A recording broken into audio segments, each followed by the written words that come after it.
Live from Shea Stadium in New York, WWOR-TV presents New York Mets baseball. As tonight, the Mets take on the St. Louis Cardinals. Mets Baseball 87 is brought to you this evening by Bud Light, the light beer with a first name and taste. Everything else is just a light. By Nissan, who invites you to test drive a hot new Nissan car or truck and see why Nissan makes you feel like driving. By Manufacturers Hanover, the financial source worldwide. By Burger King, where you get juicy flame-broiled burgers, the best food for fast times. By the American Express card, don't leave home without it. And by the 9X Yellow Pages. It's the one you've always had. It's the only one you need. Pitching for the Cardinals tonight, left-hander Joe Magrane, 5-1 with a 3.02 ERA.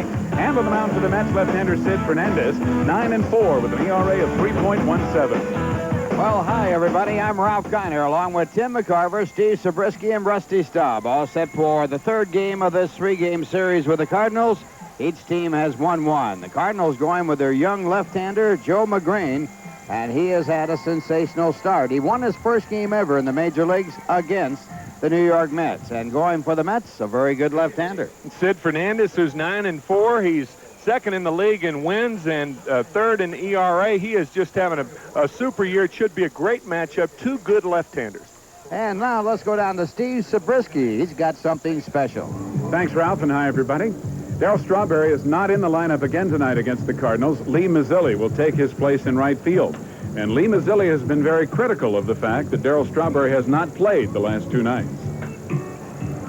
Well, I think I was a little upset by it, and I think the rest of the team was upset by it. I think last night was probably the most important game of the season for us, for the Mets. And I understand, you know, there's a times when you're not feeling well, but there's some times when you have to go out there and you have to fight through it. It's easy to play this game at 100%. And not everyone plays at 100%. And when you're not at 100%, that's the times when you have to dig a little deeper. And what I said, and don't get me wrong, I just, you know, why I said this is because I happen to care about Darryl. You know, he's a friend, and I do have feelings for him because I do like him. But this is a team, and we're going to win together, we're going to lose together as a team. And I feel that he let the manager down, he let the coaches down, and most of all, he's letting his teammates down. And you can't do that in this game. Darryl is better at 70% than most guys are at 100% playing this game. And God only knows, wish that I had his,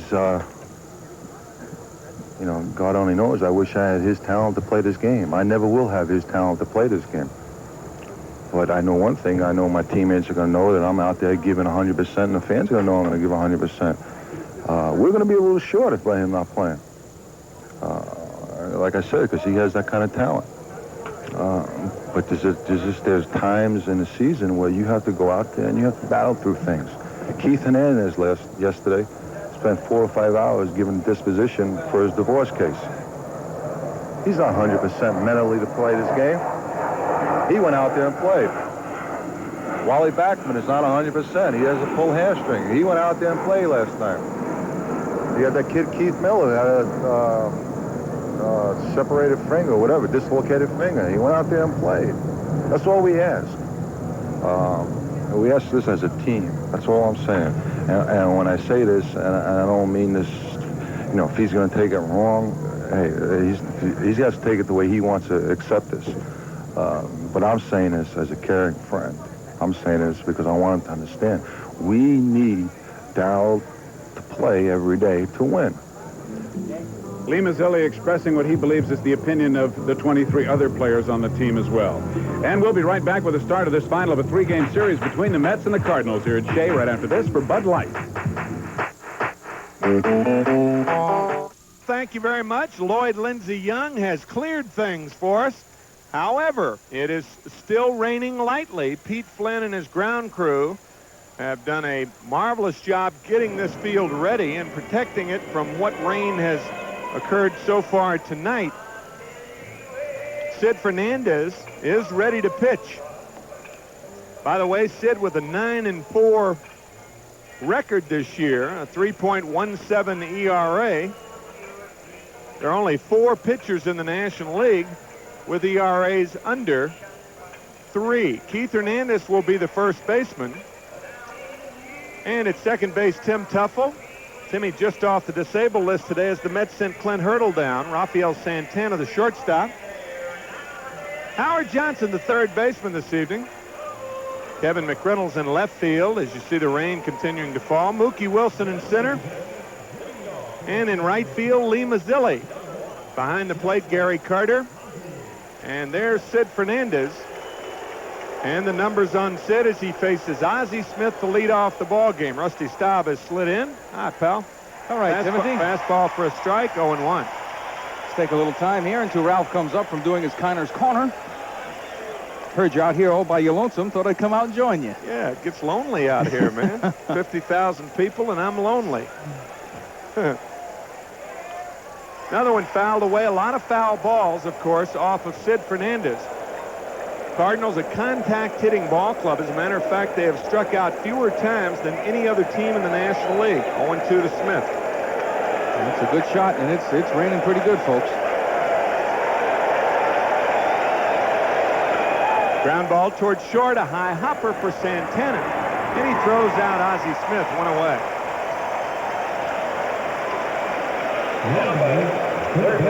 One of the good things in a situation like this, I think, Timmy, is to have a veteran umpire like Doug Harvey, who's at second base, who knows how important it is to get this game in. Both pitchers are, very involved in this game, and if they don't get a chance to finish this game, he knows he's done an injustice to them.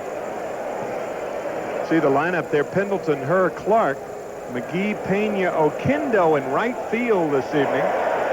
And Tito Landrum in left field against the left-handed dealing of Sid Fernandez. 0-1 to Pendleton. Terry having a terrific year. How about his record on the road? He's batting .358 away from Busch Stadium this year.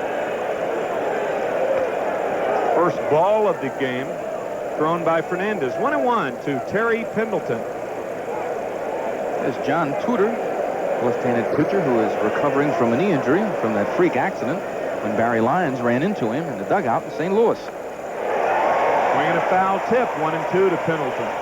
You know, the thing with Pendleton and his batting average kind of almost depicts what's happened with the Cardinals. They have played so well on the road all year long, and they have struggled more at home. Not that it's been that bad because they're over 500, but they have dominated on the road and just really kind of played pretty good at home. And they're a club designed for Busch Stadium. And the turf. Yeah, they're 25-12 on the road, the best record on the road in the major leagues.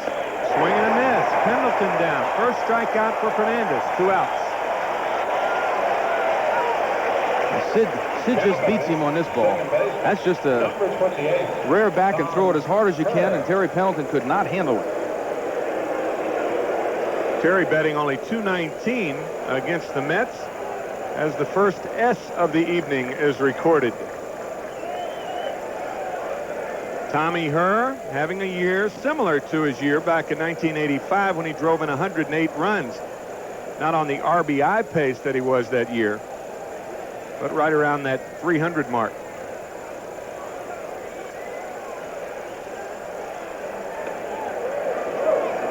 Ball 1. He's been on the disabled list once already this year. You could tell in spring training he was ready for this season. He came into spring training. He was 10 or 15 pounds lighter than he was the year before. His attitude looked great. They had a good spring training, and he certainly took it into the season. Key word there, attitude. Tried to hold up, but couldn't. Yes, says first base umpire Steve Ripley. 1-1.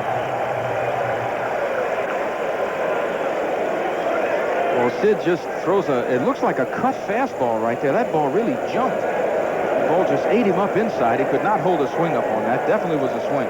The reason attitude is a key word when you talk about Herr and the Cardinals, Tommy Herr very vocal about how the World Series in '85 affected the Cardinals last year. If you remember, they were up 3-1 against the Kansas City Royals. And the Royals came back. That debacle, of course, in Game 7 when the Royals beat them 11-0. And Tommy said he thought about it throughout the winter of '85.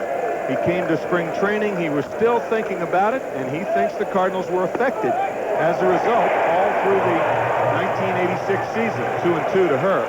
He was not the only Cardinal that voiced that opinion. So Whitey Herzog. definitely one of the finest managers ever to don a managerial uniform. No argument here. 2 balls, 2 strikes. A rain delay of an hour and 15 minutes. Ground ball toward third. Howard Johnson over to Hernandez, and a quick inning and an easy inning for Sid Fernandez as the Cards go in order. No score with the Cardinals coming up. We'll be back after this word from American Express. 5-1 on the year, a 3.02 ERA. This is his 10th game started. And Ralph mentioned that he was 5-1 and won his initial start against the Mets back on the 25th of April. And that was Whitey Herzog's 1,000th win. So the fine young left-hander Joe Magrane on the mound. And he'll be pitching to Mookie Wilson, leading off, playing center field, batting second, the second baseman Tim Teufel, batting third at first base Keith Hernandez, batting fourth and catching Gary Carter, batting fifth the left fielder Kevin McReynolds, batting sixth playing right field Lee Mazzilli, batting seventh the third baseman Howard Johnson, the eighth batter the shortstop Rafael Santana, and Sid Fernandez batting ninth. Defensively for the Cardinals, the outfield consisting of Tito Landrum, Willie McGee, and Jose Oquendo. Before this year, it's interesting to note that Oquendo had never played the outfield, and he's played 16 games in the outfield this year. Pendleton, Smith, Herr, and Clark, the fine infield of the Cardinals, and the fine catcher Tony Pena and Joe Magrane on the mound. That's Randy Myers in the bullpen.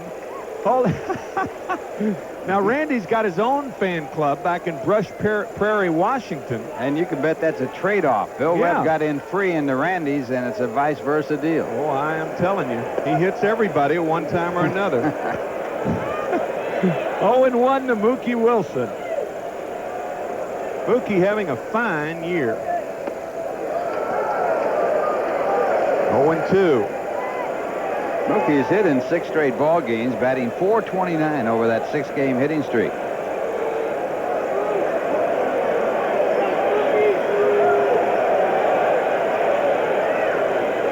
Curveball, a chopper. It's trouble for Pendleton. Safe at first base.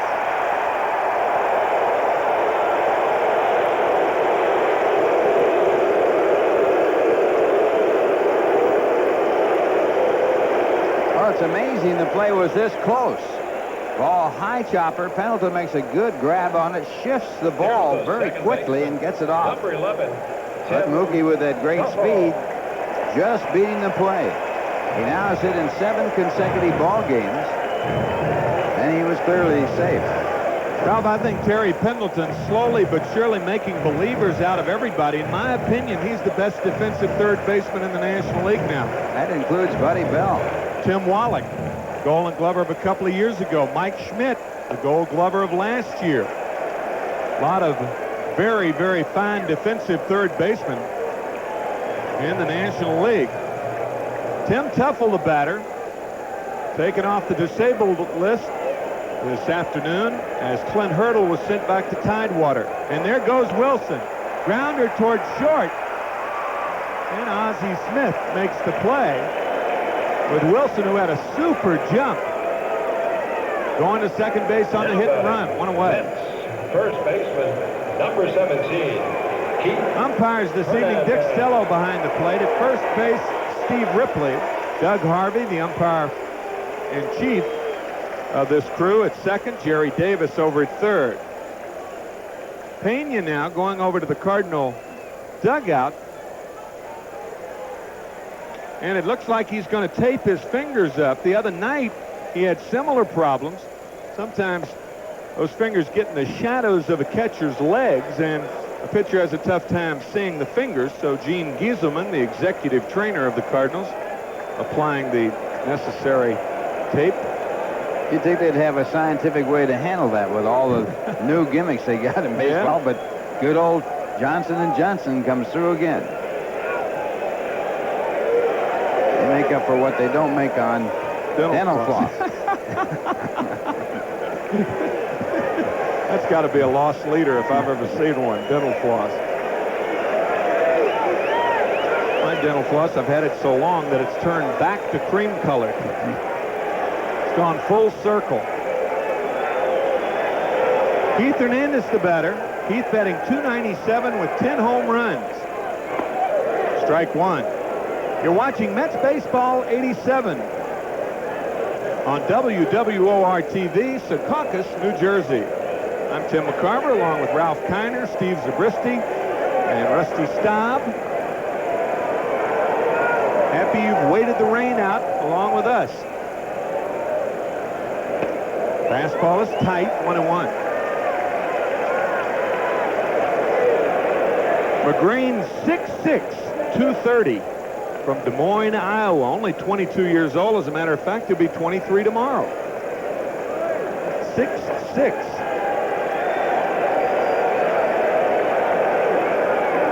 Number 1 round selection for the Cardinals. 18th player drafted back in 1985. And evidently the tape's not helping. I can't read the tape. The tail of the tape. Pretty tough stockbroker if he couldn't read the tape. He is a very literate guy. Whitey Herzog and Mike Rourke know that. There's Gene Gieselman in his customary seat next to Herzog, so he gets on camera all the time. Wilson at second with 1 out. We kid Gene, of course, all the time. That sinking fastball out of the strike zone. A tough pitch to Hernandez, 1-2. And right here you see Magrane's fastball staying right in there, sinking on down. He played on his high school team for 6 consecutive years. Now, how do you do that? Well, you start out in the 7th grade. I don't know how you do that. How can you be in the 7th grade and play on the high school team? You can be 6'6" when you're 22. That helps. Curveball got him looking. First strikeout for Joe, and there are 2 outs here in the first inning. Well, this is a good breaking ball. After that fastball, coming right back with a sharp curve and getting it right in there.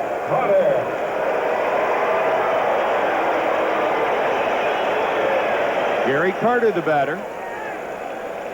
Gary batting .242. 9 home runs, but he has stranded a lot of runners here lately. A chance to pick up another RBI with Wilson at second and 2 outs. No score, bottom of the first. Bad ball, strike 1.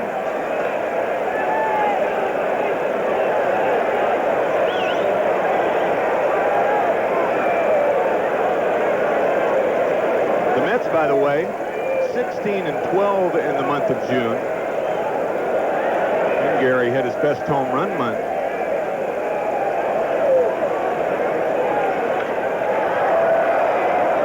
Fouled off, 0-2.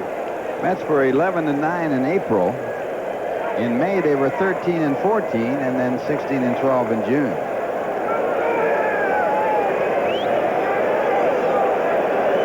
Mets entering tonight's action 6.5 games behind the St. Louis Cardinals. Dick Stello making Mazzilli go back to the bench. They had 2 men in the on-deck circle.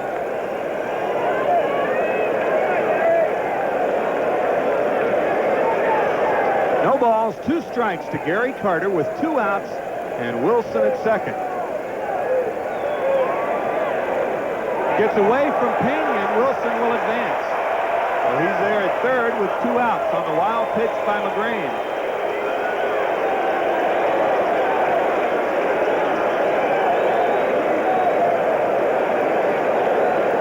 Well, this is a tough pitch to handle for Pena. He does block it, but it bounces off of him and bounces away. Second wild pitch of the year for Magrane.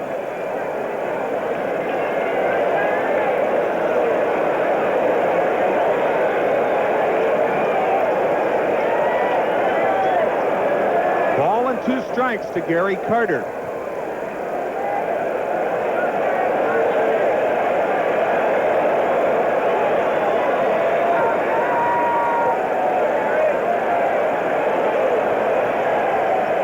Breaking ball fouled off the end of the bat and back to the screen. So we'll do it again, 1-2.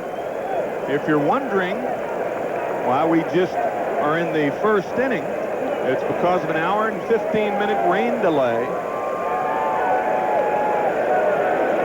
There are the numbers.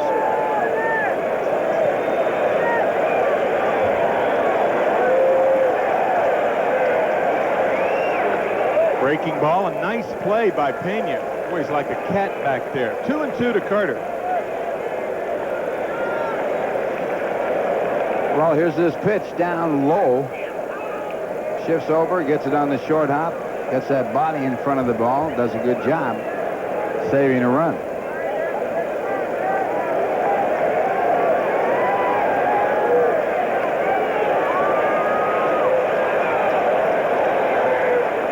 Breaking ball, misses. So the count is full to Gary Carter with 2 outs and Wilson at third and Kevin McReynolds on deck.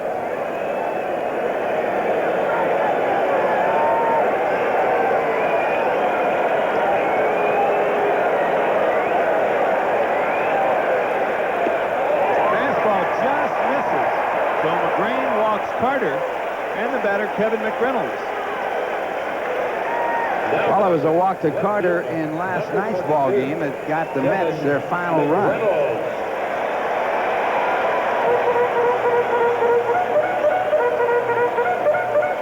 Howard Johnson 3 for 4 last night and could easily have been 4 for 4 were it not for a spectacular play by Terry Pendleton. Johnson with his 4th game-winning RBI of the year. And McReynolds takes a fastball low.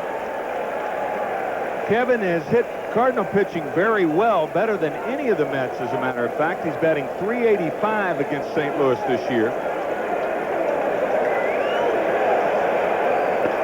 On the corner, a ball and a strike to McReynolds, who thought that pitch was outside. Kevin with a 4-game hitting streak.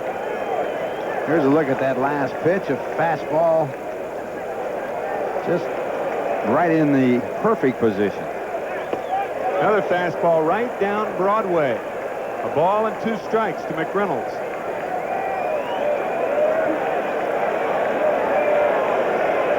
Magrane was 8-4 at Little Rock last year, 9-6 at Louisville, the AA and AAA affiliates respectively for the Cardinals. Ball hit to left center. It could fall. Landrum can't get to it. Carter's going to go to third. McReynolds in at second. 1-0 New York.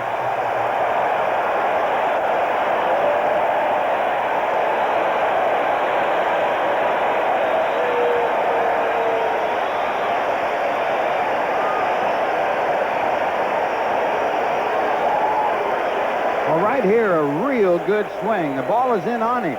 He adjusts in there with his hands, gets the head of the bat out in front, and hits the ball into left center field for a 2-base hit. Real good bit of hitting and a good adjustment, getting the hands out in front and then picking up the head of the bat with a very quick swing. Really cleared the hips, didn't he? Perfect swing as Landrum tries to get it, can't get to it, and it bounces away. So McReynolds with his 42nd RBI, his 18th double. Here's Mazzilli. Breaking ball is low. Maz batting .333. Same as a left-hander and a right-hander. .333 both ways. Tapper toward third, but foul. 1-1 to Mazzilli.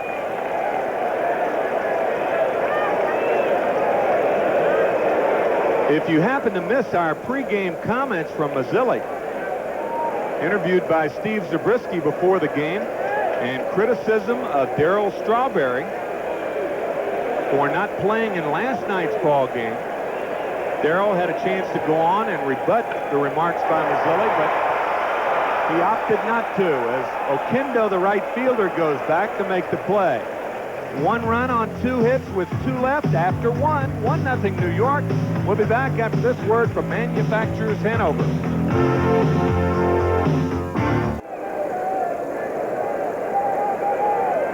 His career high in home runs, 27 when he was with the San Francisco Giants.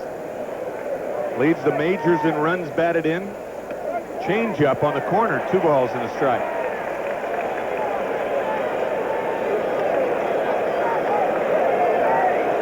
How about that? The White Sox, who originally had Lamar Hoyt, signed him and assigned him to Daytona of the Florida State League. Changeup popped up, Carter back, and that will not be playable, so it's 2-2 to Clark. Well, he hasn't pitched in some time, so he's going to have to really get back in shape. Yankees had him before the White Sox, though. Then he went to San Diego, and then he got into all the trouble with the drugs in San Diego, was suspended, went through rehab. Did he ever pitch for the Yankees or in the farm system? I'm not positive if he pitched for him. I think he was in the farm system. 2 balls, 2 strikes to Jack Clark.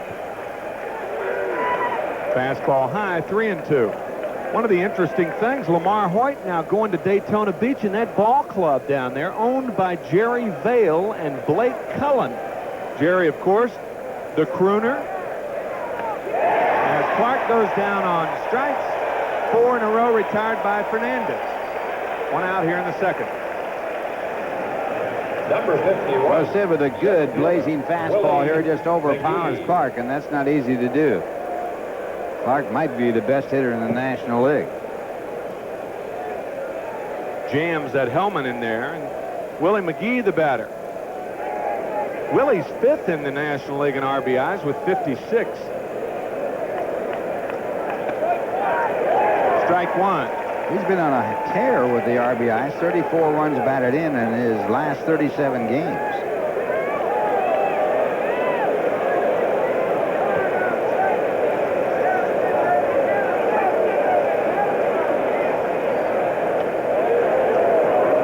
One to Willie.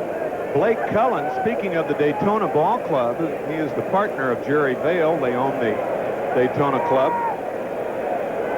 And Blake Cullen used to be the assistant to Chub Feeney, the ex-National League president. And right now he's residing in San Diego as the general manager of the San Diego Padres. 1-2 to McGee. And that foul ball off the fastball, hitting Dick Stello, bouncing away. Dick can handle that. Easy for you to say.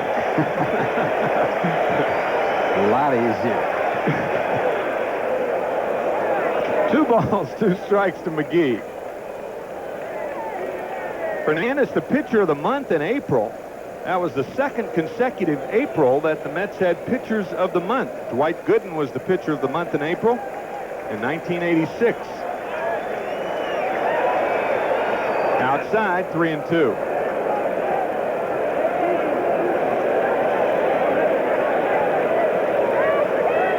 Even with McGee's speed, he's hitting higher as a right-hand batter, 322, than as a left-hand batter, hitting 277 as a left-hand batter. See that drop-off in 86. Biggest drop-off in the National League. 97 points.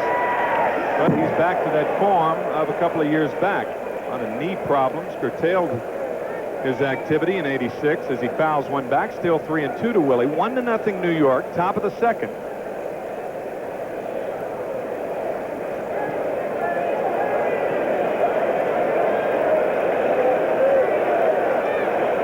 Here's an example of what good hands and good eyes can do for you. He does not have a good batting stance, and he's not unbalanced when he hits, but he makes up for it with those hands and eyes, hand-eye coordination. He's like a pitcher who only uses his arm to throw.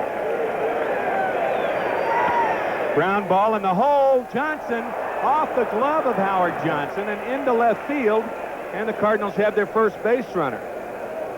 And there's a perfect example of what we're talking about. He did not hit this ball well, but he got the bat on it and hit it with the seeing eye. Johnson does get his glove on it, deflects it out into left field.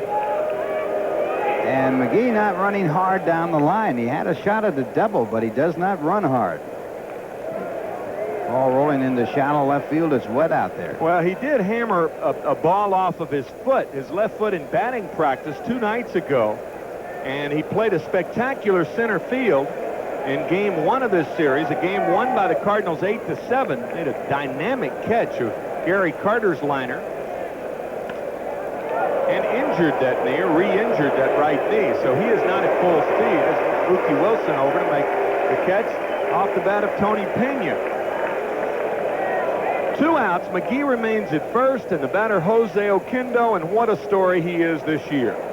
Jose has played 7 positions. Number 11. And he has played in the outfield this year. The only place he hasn't played is behind the plate and on the mound. And when he was a young kid, he was a catcher. As a little leaguer. Started in 7 different positions this year for the Cardinals.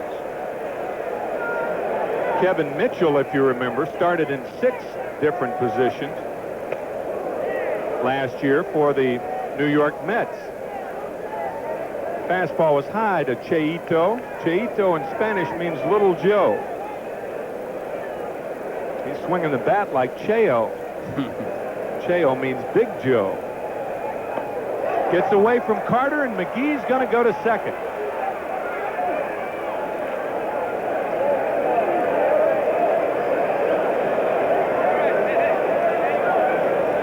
So Sid outside with his pitch. And he misses that strike zone, and it gets away from Carter as he's outside that strike zone, and it'll go as a wild pitch.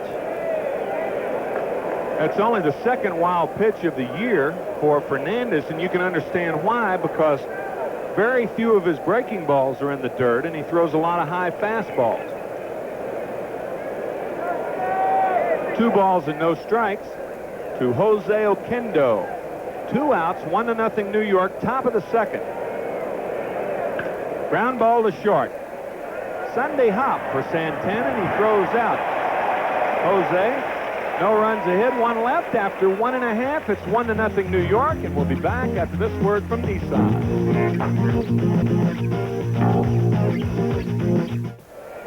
This copyrighted telecast is presented by authority of the New York Mets and WWOR-TV, and is intended solely for the private, non-commercial use of our audience.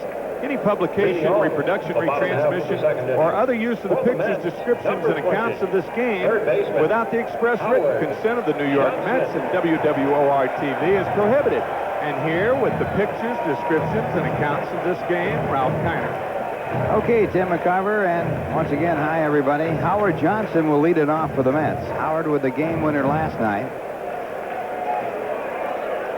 He's 4 for 8 in this series against the St. Louis Cardinals, and batting against Joe Magrane. And the first pitch, a sinking fastball for ball 1. Johnson hitting .267, 15 home runs, 41 RBIs, and a fine June with 7 home runs. His total, the highest he's ever had in one season in the major leagues. His previous high had been 12 with Detroit. And the fastball for ball 2. Gosh, Ralph, the big story with Howard this year is his improvement as a right-handed hitter. Whitey Herzog walked Lee Mazzilli to pitch to the right-hand hitting Howard Johnson with a left-hander in the mound, and he came through with a big base hit. Ground ball foul. Batting 118 points higher as a right-hander, 345 right-handed, 227 left-handed. He made a statement that probably, I know couldn't have been true, because he said, well, they walked Mazzilli to get to me, and I'm hitting better right-handed. I guess Whitey Herzog didn't know that. You can bet Whitey Herzog knew that. Trying to set him up for the double play, really, last night. Double play was what they were hoping for, but Johnson singled over third. Mets will play 22 consecutive games against the West Division team starting tomorrow night in Cincinnati, if we get there. 3-1 to Howard Johnson, and 3-2. Johnson in his last 12 games with 4 home runs, 8 runs batted in, hitting .400. And he's had 7 home runs in his last 21 games. We should congratulate Frank Cashin, who was honored before the start of the ball game as General Manager of the Year. The only man to be the General Manager of the Year in both leagues. And that ball popped out of the glove of Pena. They asked the first base umpire, Steve Ripley, if the ball was caught in the air before it hit the ground. He said yes. It was a foul tip, so Pena had to catch the ball. Now watch it pop out of his glove, and he has to catch it. before it hits the ground. And he does. Talk about quick hands. Good play by Tony Pena. Reshooting of Mary Poppins.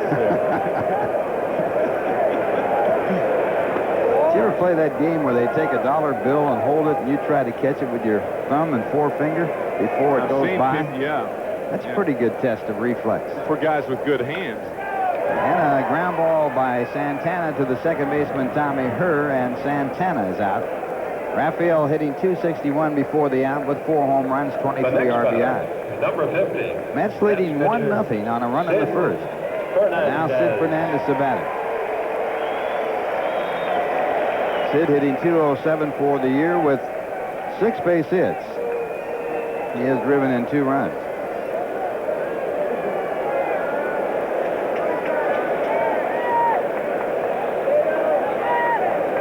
And Magrane with a fastball, strike 1.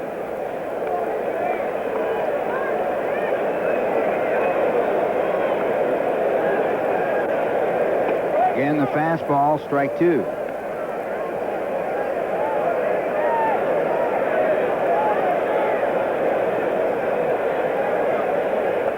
And strike 3. So Magrane pumps him out on 3 pitches. That ends the inning. 2 strikeouts in the inning and a 1-2-3 inning. The score at the end of 2, the Mets 1, the Cardinals nothing. Now here's a word from Budweiser. Landrum, the lead it off for the Cardinals. Landrum hitting at .208 for the year with no home runs, 6 runs batted in. Landrum, over a period of 2 months, struck out 10 times in succession. And he broke that streak, and you know how, Tim? He bunted into a double play. 1 ball, no strikes to Landrum this year. Of course, he's been pinch hitting a lot in that time, but... Yeah, over 2 months, so, I mean, you know, if you're only up over 2 months, you can understand a guy striking out 10 times in succession.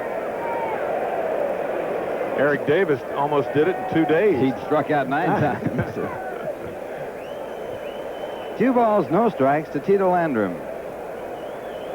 Landrum playing left field tonight.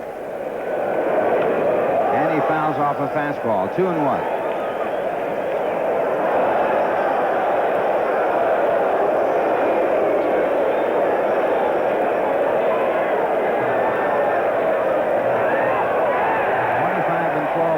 This season, the best record in the National League.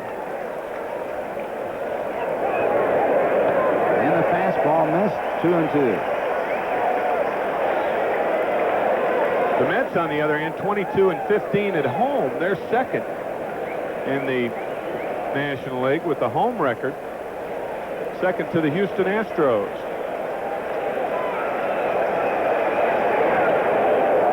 Fastball for ball 3, 3 balls, 2 strikes.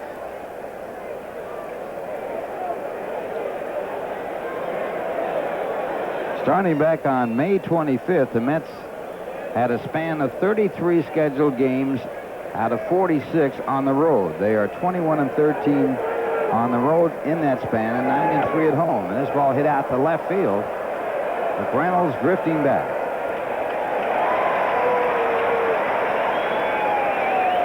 So 1 away here in the top half of the third. The Mets leading 1-0, and the batter will be Joe Magrane. Magrane has been up 19 times with 1 hit. This game has to be played as though it were a 5-inning ball game. With the threat of rain, the managers have to play this game like it might not go beyond 5. 5, of course, is the official game. Home team can go 4.5 if they're ahead. And a good fastball.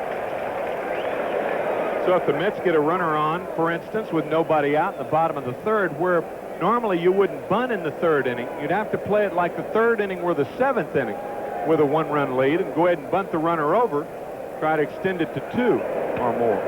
Fastball fouled back, strike 2.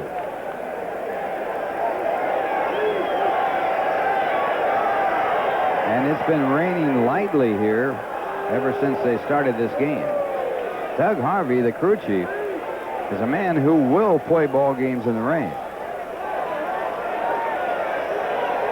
Umpires have gone to raincoats out on the bases. There's Doug Harvey. Third strikeout, make that the third strikeout for Sid Fernandez. Well, I guess you could say that the song of the evening would be for Sid Fernandez, just slinging in the rain. Slinging in the rain. He is a slinger, too, isn't he?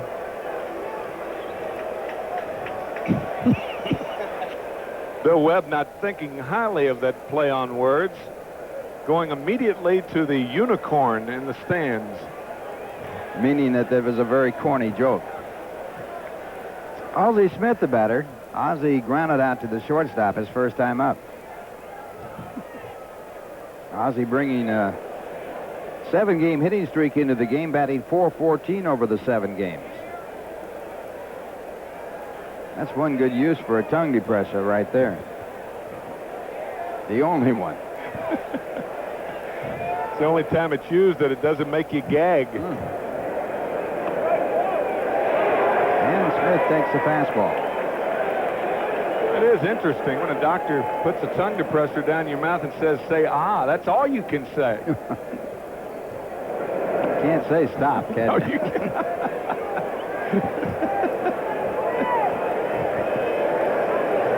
1-1, the count to Ozzie Smith. He has been on base with either a hit or a walk in 37 of his last 40 games. And that's ball 2, 2 balls, 1 strike. Ozzie 5 for 8 in this series. And he leads the club in doubles with 18, as you can see.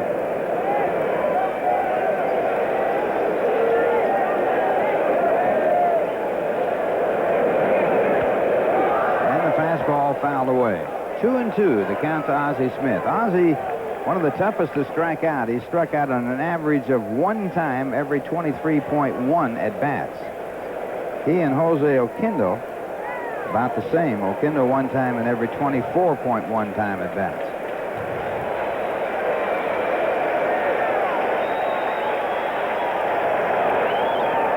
And it goes to 3-2.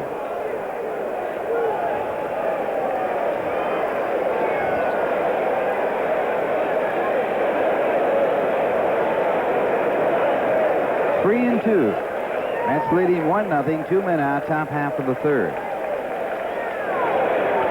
And it's fouled off.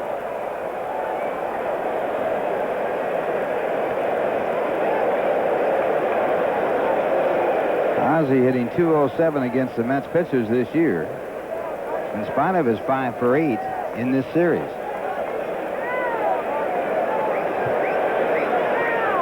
Davey Johnson checking out that lineup. And it's popped up and playable. Gary Carter fighting the raindrops, and that'll do it. 5 in a row for Sid Fernandez. And the score at the end of 2.5 innings, the Mets 1, the Cardinals nothing. Now here's a word from Metropolitan Life. 95, you get 12 monthly issues complete with feature articles on the players, inside information on the ball club, clubhouse clippings, plus much, much more. So call now, toll free, 1-800-421-7751. And Mookie Wilson takes the first pitch for ball 1. Mookie with an infield hit his first time up. Later on scored on a 2-base hit by Kevin McReynolds, the only run of the game. And Mookie checks the swing, the appeal to the first base umpire, and no call by Steve Ripley. So no swing at all, 2 balls, no strikes.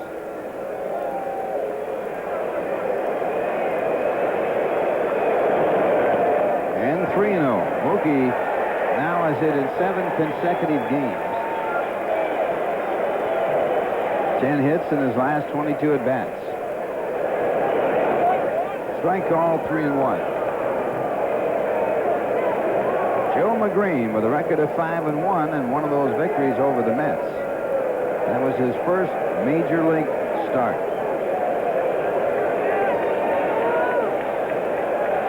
Ball 4, and so Mookie is on as he leads off here in the bottom half of the third.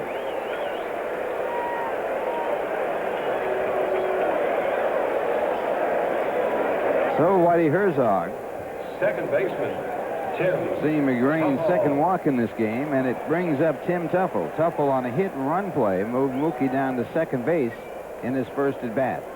Tuffle just off the DL. Ralph, it was very interesting, the rehabilitation program that both Tuffle and Backman were on while they were on the DL. We'll tell you about it.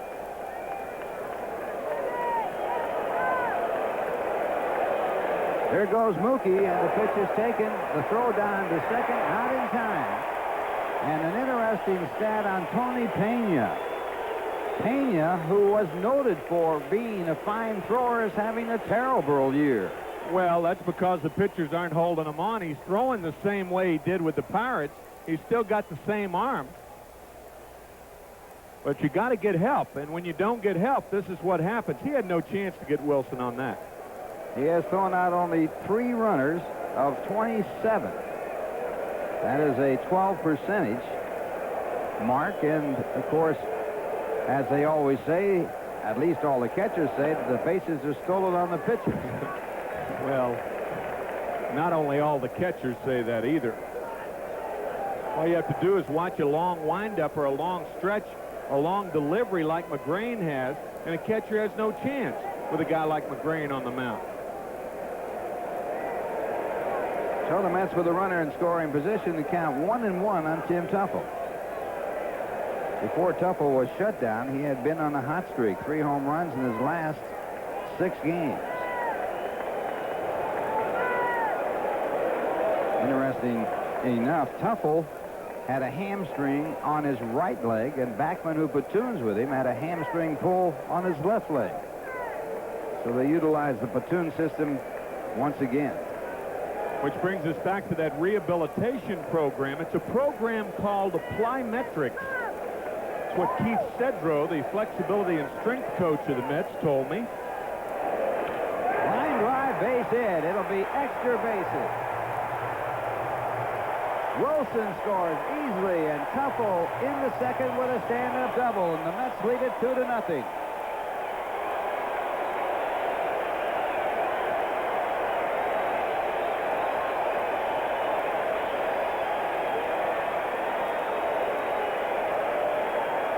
Looked like Magrane took something off the fastball. However, he found the fat part of the plate.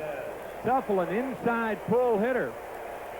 Wilson walks home, and Tuffle has a double, his 12th of the year. Double Tuffle. Now Keith Hernandez and an idea about bunting his way on, and he fouls it off. It's not a bad play, really, with Pendleton back as far as he is. Great play. Remember that you have to play this game as a 5-inning ball game with the threat of rain. So you want to get out and be out in front if the game gets through into a legal game. 1 strike to count on Hernandez, who has struck out on a curveball his first time up. Throw down a second, Tuffle back ahead of the tag by Ozzie Smith. Good arm, though. You're right about that. Got a cannon. Watch Pena on this throw. Boom. From the knees. Maybe that's what I was doing wrong as a catcher. Throwing standing up. If I'd have thrown from my knees, I'd have had a better arm, right? Wrong. At least it would have been lower.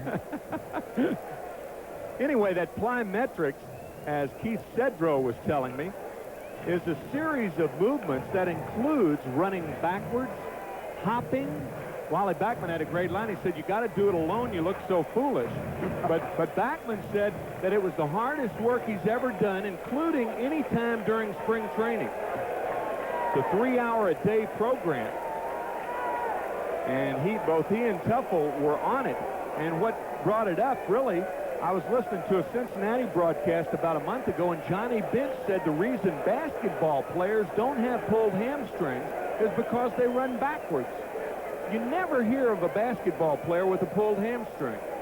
Knees, ankles, stress fractures, all of that. Yeah, but do basketball players run that hard? Do they run hard? Yeah. That's a high fly ball to right. It'll move Tuffle over to third. And the throw by Oquendo, has a great arm, is into the cutoff man, and Tuffle goes to third on the long fly by Keith Hernandez. So the Mets with a runner at third and 1 out. Here's that arm Ralph was talking about, and everybody knows Oquendo has a gun. I mean, he loves to show it off, too. Yeah, fast breaks. I mean, those Lakers, Magic Johnson, those guys, man, they scoot down that court. Not long distances. Very short distance. But I guarantee if you put baseball players on basketball courts, they would have the same hamstring problems because they're not used to running backwards. It's an interesting theory. I've never heard it before. But the true and the fact of the matter is, you never see a basketball player with a hamstring pull. That is correct. Now the infield moving up, and the first pitch to Carter, a strike call.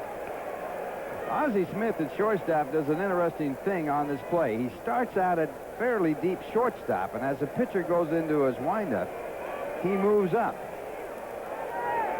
There you see him come on up, and a ground ball hits softly to the second baseman, Tommy Herr, who is playing in, and Carter unable to get the runner in. So now 2 men away, and the batter will be Kevin Magrane. Left fielder, Kevin. Here's what Ralph was talking about. Watch Ozzie Smith. He comes in with the pitch. Herr was already in, and because of that, Tuffle could not score from third base, especially with McReynolds and Mazzilli coming up. Reynolds doubled in a run his first time up. And it's a wild pitch, and the run will score. That pitch about as wild as you can get. No chance for a pass ball on that.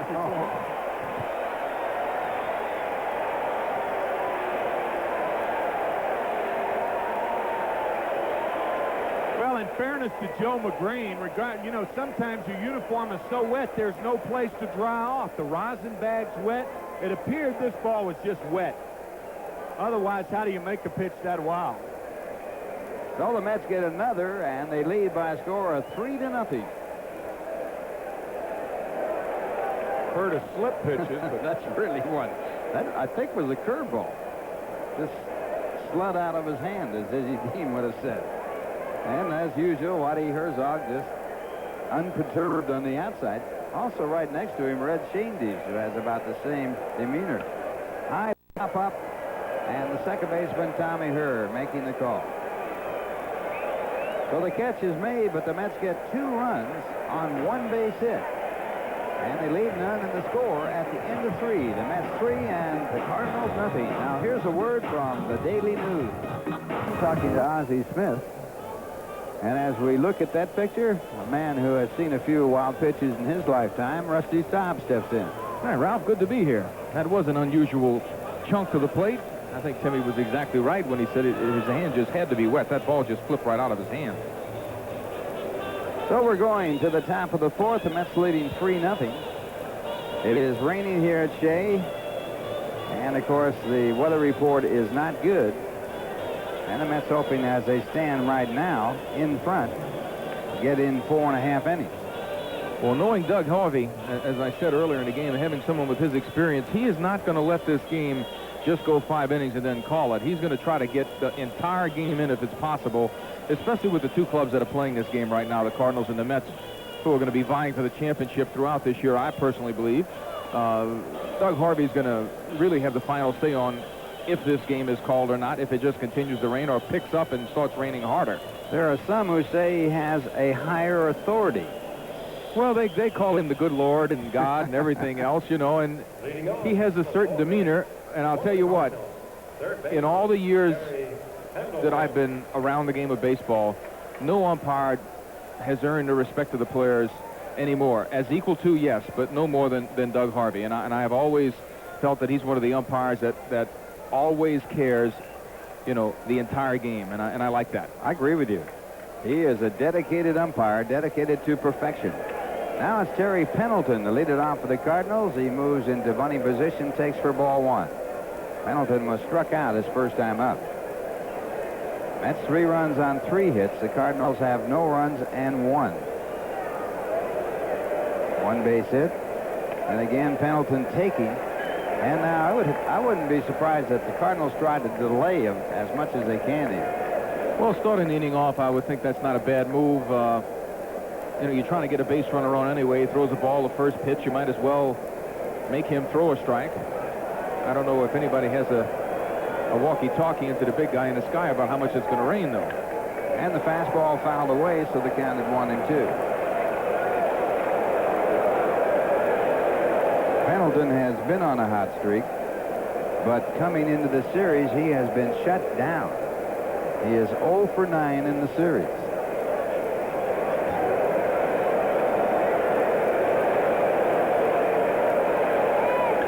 Yeah, line drive to right field. Mazzilli right there. So one away here in the top of the fourth. This game is brought to you in part by your New York, New Jersey, and Connecticut Lincoln Mercury Mercure dealers, and by RC Cola. People go out of their way for the taste of RC. Now the batter will be Tommy Herr. Tommy grounded out his first time up. Started the game hitting at .299.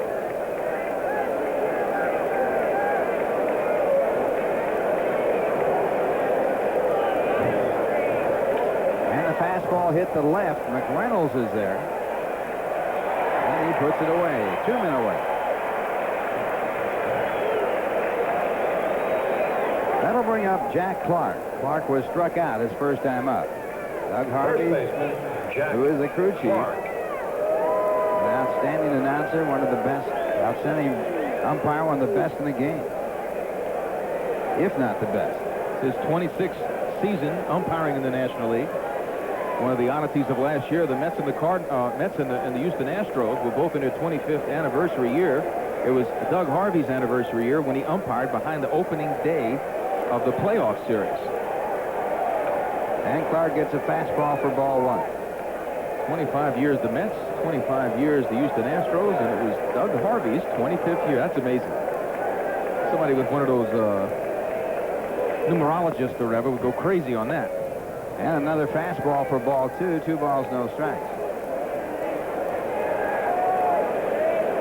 Looks like Hank Aaron, number 44, hitting his all-time home run, 714, off a pitcher with the number 44, Al Downing. What are the odds on that? Good, Ralph. Good. I like that. 3-0 now as Sid Fernandez falls behind the dangerous Jack Clark.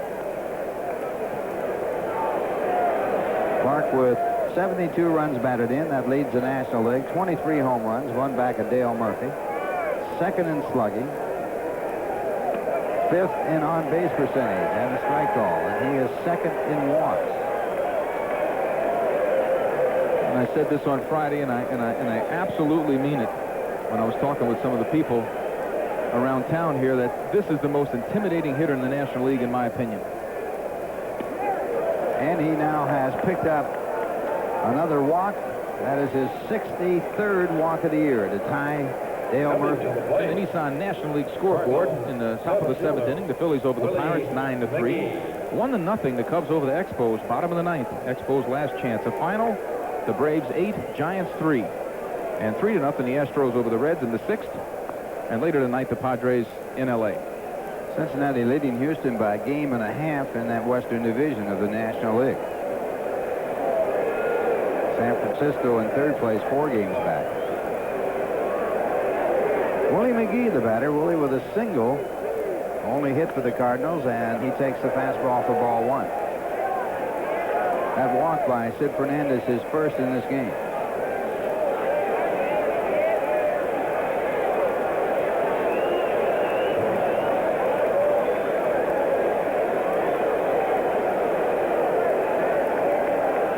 One ball, no strikes. And a good fastball, 1-1. Sidney at his best. There's a lot of heat on the outside part of the plate. Most of the batters that swing and miss at Sid, we've talked about this, you know, he doesn't throw that hard, and he's not up in the 90s, but he's always over the batter's bat. The batters are underneath his pitches.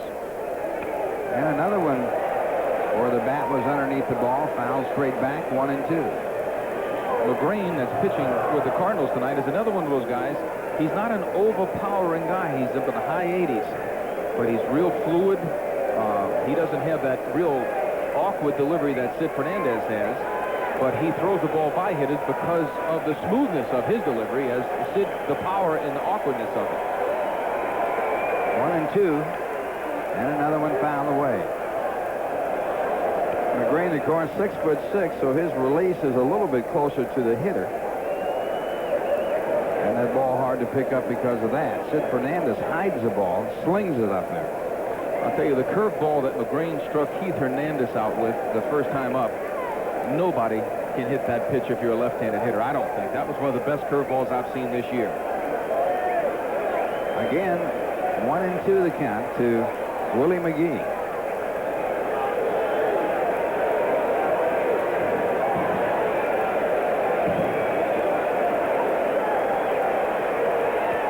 And again, the fastball fouled back.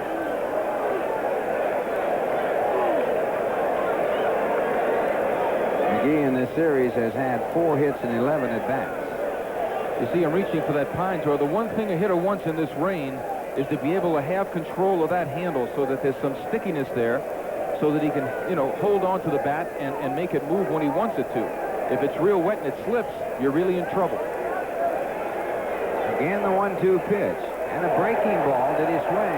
No, he didn't, said Steve Ripley. Believe it or not.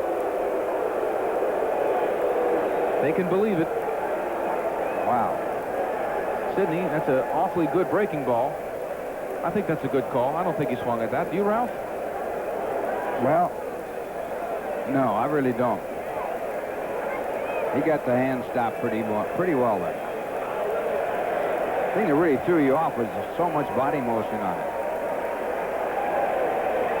Now back again with the curve, and he misses again, so it's 3-2. It's so hard to believe that when Sid throws a pitch like that, it could actually be inside. Now, you have a real different angle here, and that pitch is inside, but it looks like as big a breaker it is somewhere along the line it hit across that plate. But that ball was also up. So 3-2, the runner will be going with the pitch. Hernandez off the bag now.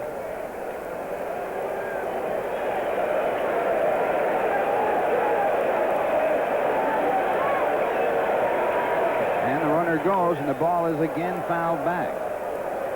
So McGee fouling off quite a few pitches here, making Sid Fernandez work, also delaying the game as it continues to rain here at Shea.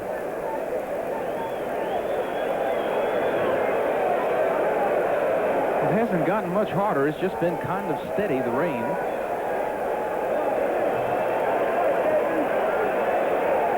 So once again, Clark will be running with the pitch.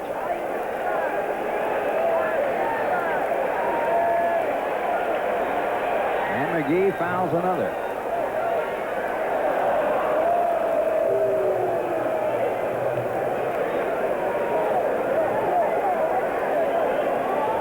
Mets leading this ball game by a score of 3-0. 2 men out. We're in the top of the 4th inning. With the Mets in front, you have to play 4.5 innings before the ball game is an official game.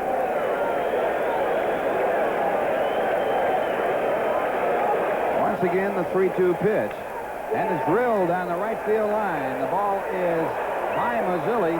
Coming to third is Clark, and he will come in to score. Going to third is McGee, and he goes in and off the bag. He's out. So McGee failing the slide, and his momentum takes him off the bag, and that ends the inning. But the Cardinals do get a run, but they lose a shot at some more. In the inning, no one left on base, 1 run on 1 hit. There was also a walk in the score at the end of 3.5 innings. The Mets 3 and the Cardinals 1. Now here's a word from Lincoln Mercury. Well, on a 3-2 pitch, McGee hits the ball to right field. He just drags it right off the bag, and that is not pushing. If Howard Johnson would have pushed him off the bag, they couldn't have called him out. It's just his momentum getting him, and he's out. Good relay throw by Santana, and that's what not sliding gets you in trouble with, folks. You've got to slide. He had a play earlier in this series where he did not slide at second base. There you see McGee in the dugout. He's hurting a little bit. You know, that knee has got to be bothering him, the way he's showing pain and everything else. That's Gene Geiselman checking him out, and he's limping right there. That leg is bothering him. The worst way you can really hurt that leg is by not sliding. I agree, and he's gotten into the habit of not doing that. He is now out in the outfield, and that ball hit right to him in center field as Lee Mazzilli hits the first pitch to center field for a single. In the American League Nissan scoreboard, a final, the Yankees beat the Blue Jays 6-1. Another final, the Brewers over the Tigers 13-3 in the 7th inning, the bottom of the 7th. The Red Sox 6-0 over the Orioles. 10-4, the Angels over the Indians in the bottom of the 7th. Top of the 9th, 3-2, the Athletics over the White Sox.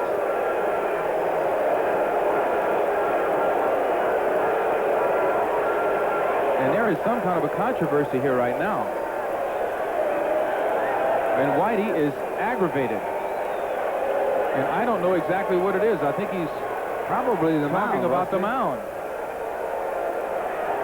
He's probably saying, why didn't you dry out the mound before the half inning started?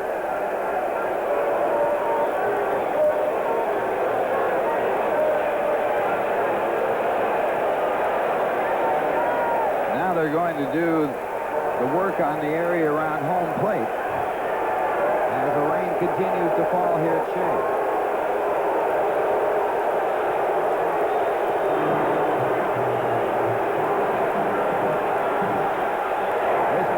Part of a stall tactic, but also Whitey here arguing that the mound should have been worked on before the half inning commenced. Well, Whitey is down by 2 runs, and now he'll watch the ball game from the clubhouse.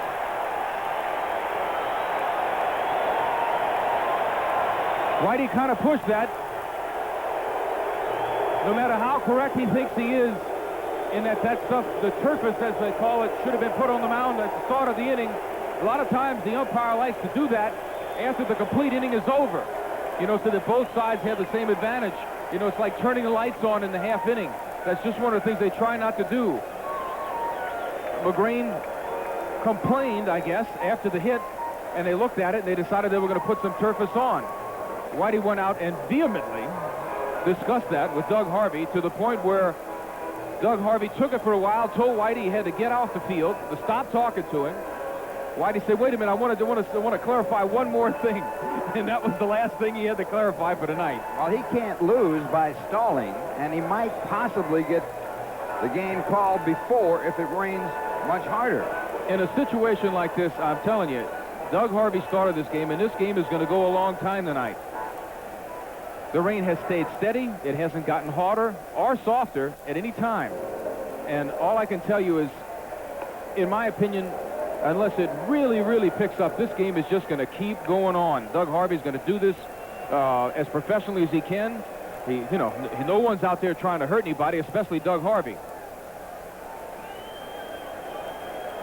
And I'll tell you, that turfus does one heck of a job. It really does. A lot of times the Met infield, the mud is a little erratic on it, and when they do use a lot of the turfus in rain periods, it actually helps the infield mud. Now Mike Rourke, the pitching coach, is out to argue that the mound still is not right. So Doug Harvey calling to the grounds crew to bring out some more. And of course, this is a stalling ploy, there's no doubt about it. They're getting after it right now. This is pulling out all the cards. Man, we got a couple of jokers in this deck. Mets leading 3-1, and it is not an official game until, if the Mets continue to lead, 4.5 innings are in.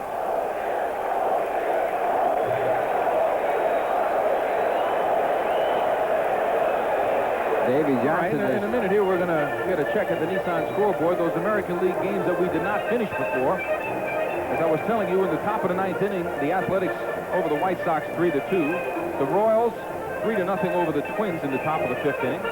And in the bottom of the 5th, the Mariners are behind the Rangers. And the Rangers are ahead of the Mariners. That might sound better, 3-2. In that Yankee ball game, the Yankees scored 5 runs in the 12th inning to win it. And Toronto playing a very, very sloppy 12th inning. Well, if I recall correctly, Toronto came into New York and swept the Yankees. The Yankees just turned the tide on them. Yankees winning all 3 games in Toronto. So after a very, very poor first third and maybe first 40-45% of the season, I really feel the Phillies have scored 9 runs tonight. You can see them just knocking that mud off the bottom of the spikes. Use that tongue depressor out there. I mean, this is called the massive delay tactic. Incidentally, the Yankees now with a 3-game lead over Toronto with that 3-game sweep. As I was saying about Philadelphia, I really do think that they're going to be heard from before this year is out. They're scoring 9 runs in this game tonight. They're at 9-4 in the bottom of the 7th inning in Philadelphia. And I just believe those bats have to pick up for the Phillies. They have won 4 in a row, working on their 5th straight. It started with that game on Sunday where Philadelphia came back after being held to no runs and no hits through 7 innings, winning by a score of 5-4. Well, right here, it's 3-1 the Mets. The Mets with a runner at first base, no one out, bottom half of the 4th inning. I tell you, this delaying tactic is going to, you know, I don't think it's going to have anything to do with the game myself, but one thing about Magrane is he warmed up. Now he's going to have to go back out on the field and, on the mound and throw a couple of tosses. It's a little irregular for the pitcher, too. I don't know if you do the pitcher a little bit of a disservice. Well, one of the things that's in the weather report, heavy thunderstorms, and they are all around the area, so the rain could pick up. But I agree with you, Rusty, if it stays like it is. Doug Harvey will play this game to the end, even if they have to use about a ton of that stuff. They're going to put some more stuff out there, too, because he slipped on those 2 throws to the plate. I'll tell you what, you really don't want to take a chance, and no umpire does. This young man's got a bright future ahead of him. To hurt Joe Magrane now by his foot slipping on the mound would be absolutely just a real major mistake. He'll be 23 tomorrow. And in his rookie year, he has a record of 5-1. There was an interesting thing in the paper today, Ralph. The first Met ever booed they were talking about. And the first Met ever booed was a player named Jim Marshall. Opening day. Gil Hodges was in the opening day lineup. They wanted to announce him at first base.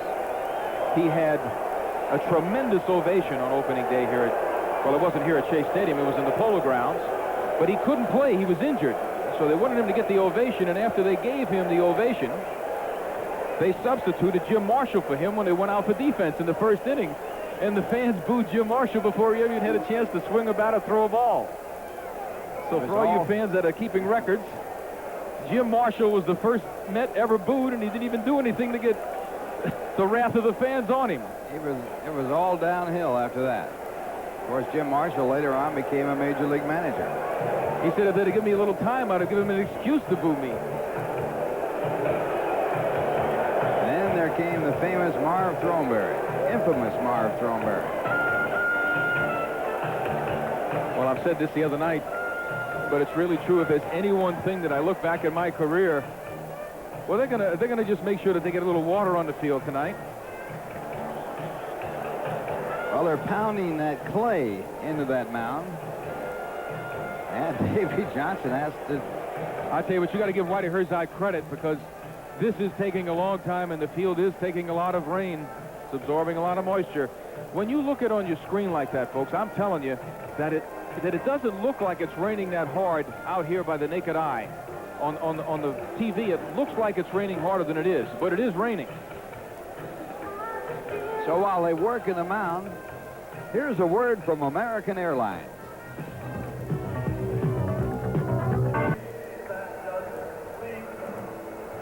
You see, he's walked 14, struck out 30, given up 55 hits in 44 and 1/3 innings, and that is not a good ratio whatsoever. He started 8 games, Ralph. He's been used both as a starter and a reliever by Whitey Herzog, kind of a swing man. He originally signed with the Pittsburgh Pirates, the second-round draft of the Pirates back in 1981.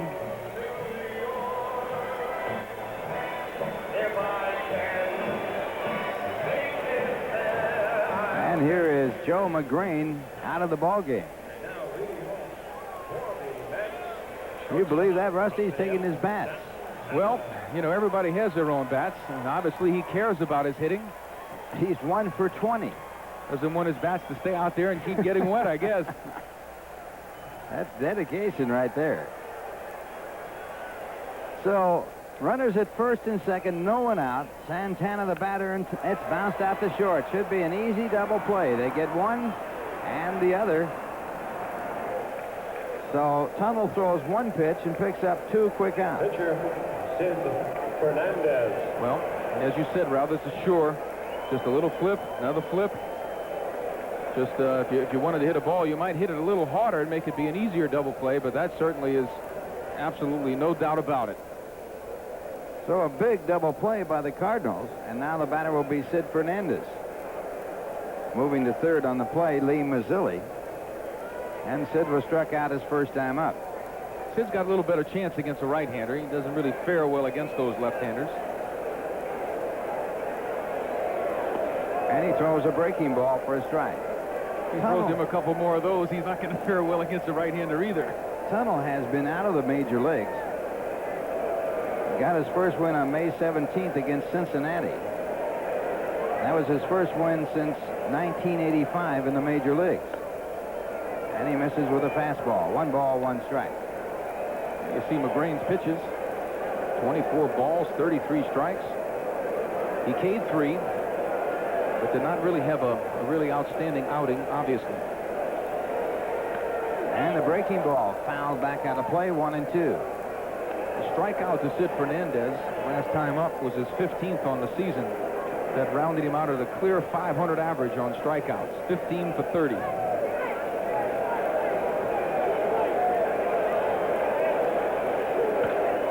Ground ball to second base. Tommy Herr has it. And Tunnel gets the Cardinals out of the jam. No runs, 1 hit, a walk, a double play, and 1 man left on. And the score at the end of 4, it's the Mets 3 and the Cardinals 1. Now here's a word from Michelob. Ripley. Doug's just out there saying, you know, I tried to give him every chance.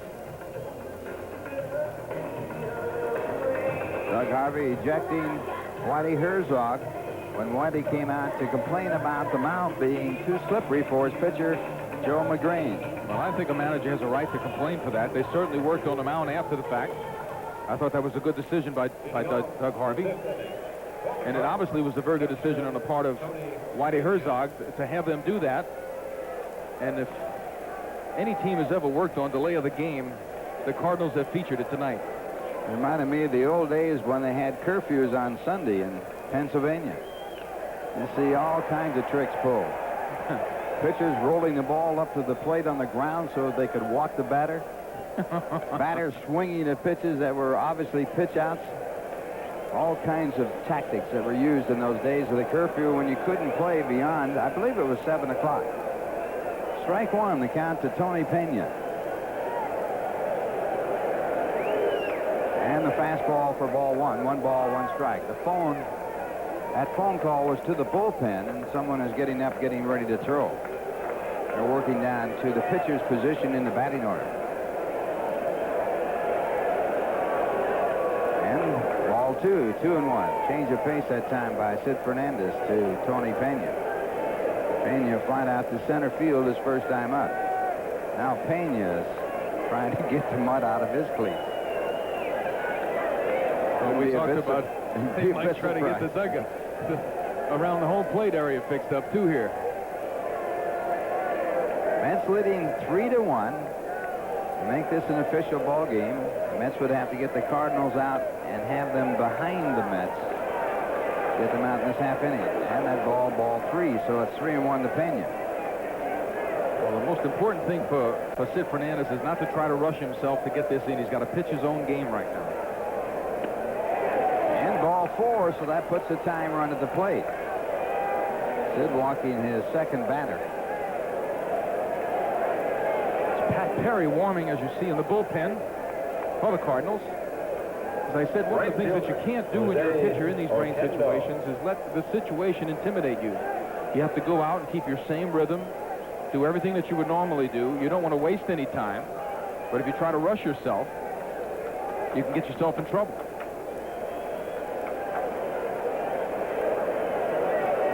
Pena, the runner at first, no one out, and the batter's Jose Oquendo.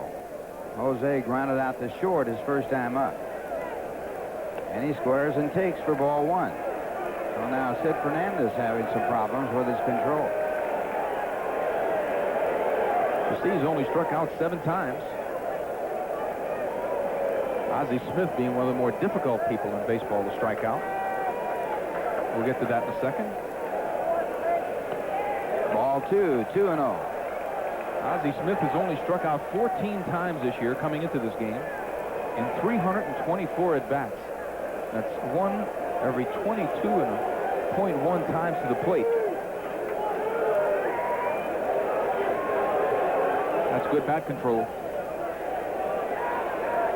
So Sid having a little bit of trouble on that pitching mound, as did Joe Magrane.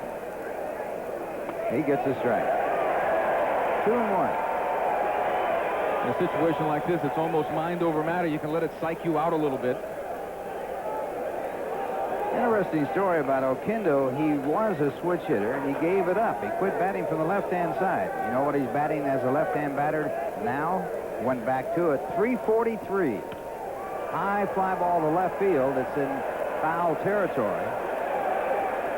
And over there's McReynolds. He can't get to it.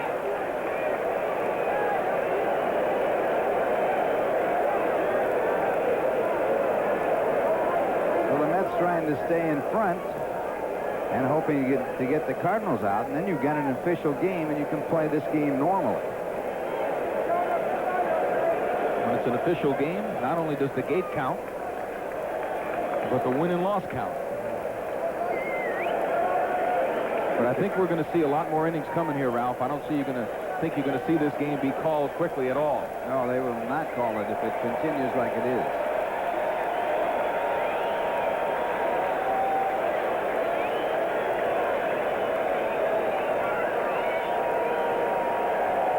Two and two. And a high fly ball to left center field. Mookie Wilson is there. Pena halfway. And Mookie makes the catch. So Pena back to first, 1 away, and the batter will be Tito Landrum. Just saw Tony Pena throw his shoe at Keith Hernandez. Hernandez gave him a little deke as he was jogging slowly back to first base, and made Pena quicken his pace a little bit to get back to first. He realized Hernandez was playing with him. Took his chew out of his jaws and chunked it at Hernandez.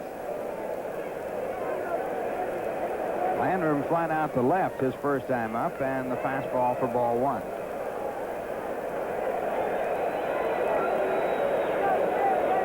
Tough night for the pitchers, folks. Tough night for the pitchers.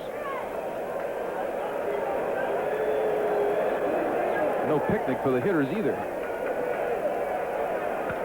Another fly ball toward left field. McReynolds charging over there, and he gets to it, but can't catch it.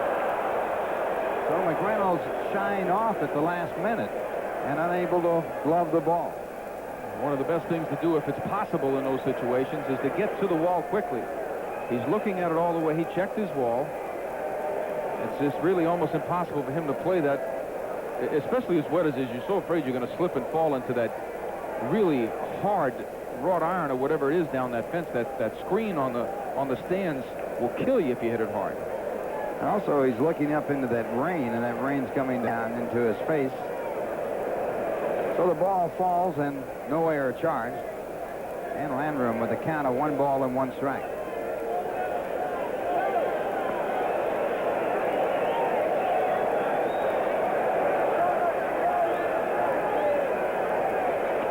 And the off-speed pitch for a ball, 2-1. On deck batter is Lee Tunnell. He would not hit, I'm sure.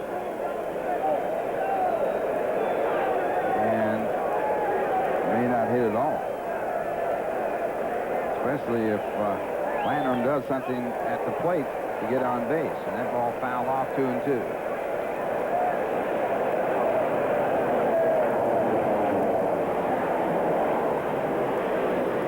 Ball hit Gary Carter.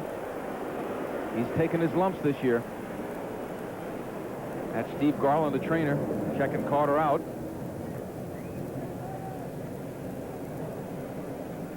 Sid fastball, foul ball, right off the arm, the throwing arm too.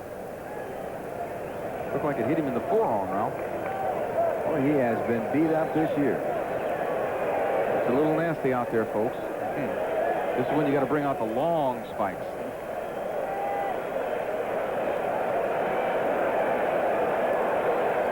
Rain has been falling steadily since this ball game started after an hour and 15-minute rain delay. The field was covered prior to that. Do you think they could shake Whitey Herzog if they get these two outs and no run scores and they call this game? You think they could get his attention? Get Davies' attention. 2-2. Struck him out. So Fernandez picks up his 4th strikeout. Sid goes to Powder River. It's been a good pitch for him tonight. Just burns one in there in that up and away zone. Tough to lay off of. And obviously very tough to hit. And we're going to have a pinch hitter for the pitcher, Lee Tunnell. Steve Blake is going to be the pinch hitter.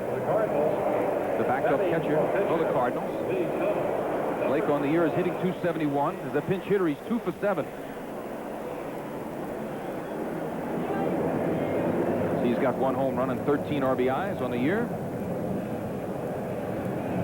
Did a fine job for the Cardinals. Tony Pena was out early in the season.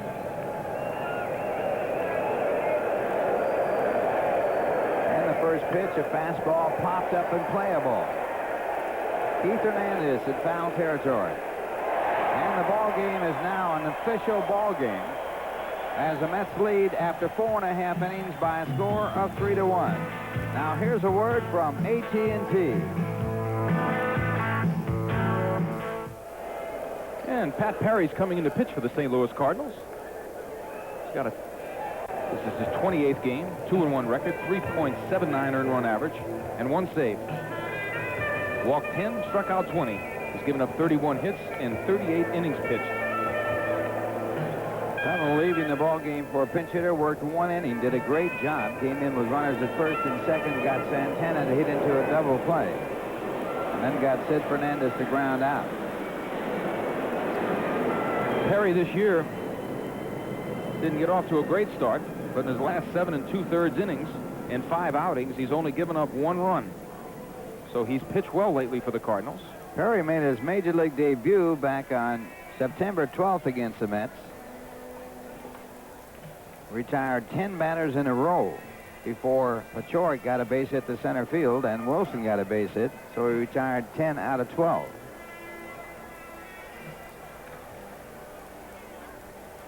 Paid attendance tonight, Ralph. 40,797 in the house. 42,205. So a great series against the Cardinals.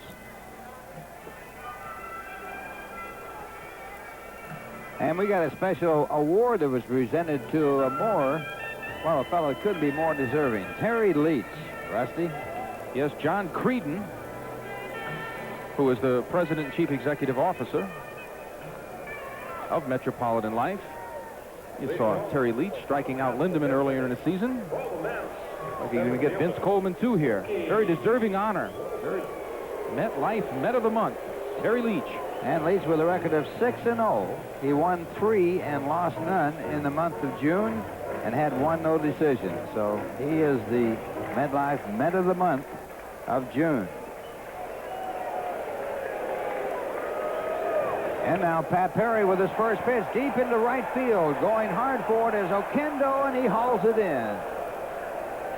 So Mookie Wilson's bid for an extra base hit turned into an out by the shortstop, Jose Oquendo, playing right field tonight. You got to give Jose Oquendo a little credit. Mookie Wilson hits this ball well. It is high, but he runs at it. He checked his wall. He picks it up again. Knows he has plenty room. Nice play. So Perry picks up his first out on his first pitch, and that'll bring up Tim Teufel. Teufel with a double to drive it a run in the 3rd. Mets leading 3-1 with 1 man out here in the bottom half of the 5th inning.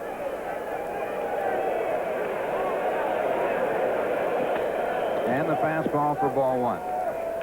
Well, the tactics change a little bit now, Ralph. I don't think you're going to see the Cardinals trying to delay this game right now, not unless they get a lead. The Mets can certainly take their time, though. And a strike call, 1 ball, 1 strike. still raining here at Shea. It's rained throughout this ball game. I think it's actually gotten a little bit lighter as of this moment from where it was before.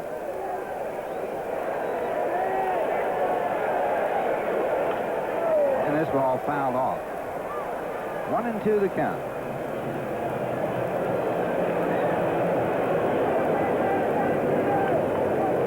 Mets embarking on a long road trip after this game tonight. 4 games in Cincinnati, 3 in Atlanta, 4 more in Houston. Then the All-Star break. Ground ball to the shortstop. Ozzie Smith comes up throwing, and he gets his man. Ozzie Smith using the good old circle play here to get in throwing position.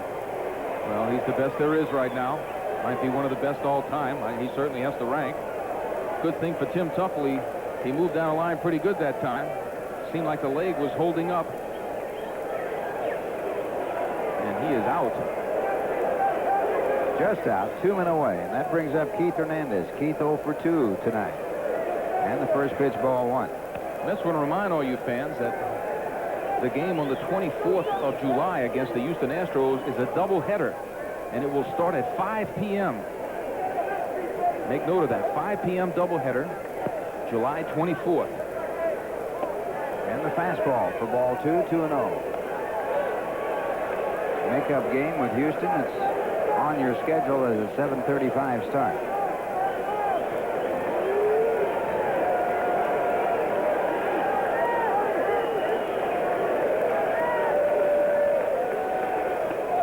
And the fastball a strike, 2-1. Everyone's talked about the Cardinals and their come from behind victories this year. They do have 25 now, but the Mets have 19. People don't seem to realize that. They have really fought hard in a lot of games and come back and won themselves. And the fastball foul off, 2-2. Mets scored a run in the first to lead 1-0. Scored 2 more in the third. And they had a 3-0 lead. The Cardinals got 1 back in the fourth.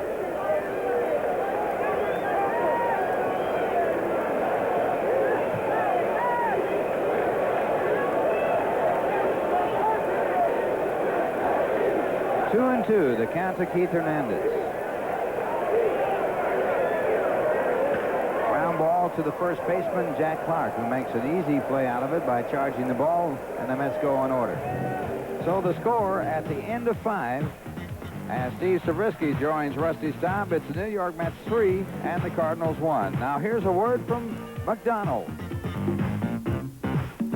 Foul goes into his motion, and here's the pitch. Now get super summer-sized soft drinks and special 32-ounce cups featuring your favorite Mets stars. Collect all 4 at McDonald's. Well, back to Shea on a moist evening. Our congratulations to Frank Cashin for being the UPI Executive of the Year from last year. Got that award today. And back in the booth to do the play-by-play, my old partner, Steve Zabriskie. Thanks a lot, Russ. I always like to say that. I think of Dizzy Dean every time I say that. Oh, Podna. He called everybody Podna, doesn't he? I used to have a partner of Buddy Blattner and Pee Wee Reese. That's right. Ozzie Smith, top of the order here in the 6th for St. Louis. Mets leading 3-1 as Ozzie takes a strike. He's 0 for 2. 1-1. Sid Fernandez has given up just 1 run on 2 hits. He has struck out 3 and walked 2 through 5 innings. Struck out 4, I should say. Swing and a miss, 1-2.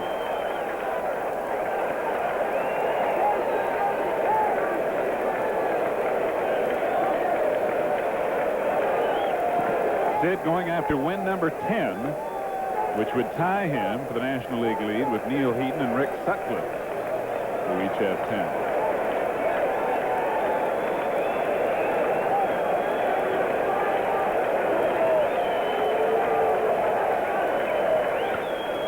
Sharply hit the short, but Santana snares the one hopper, and there's 1 away.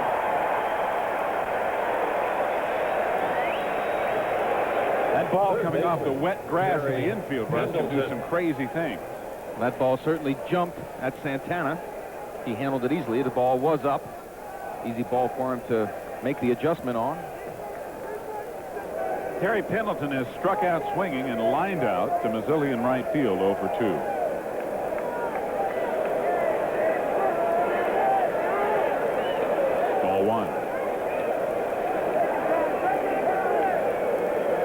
scored 1 in the bottom of the first inning, added 2 more in the bottom of the third, and St. Louis scored their lone run in the top of the fourth. 3-1, top of the sixth. 1 ball, 1 strike.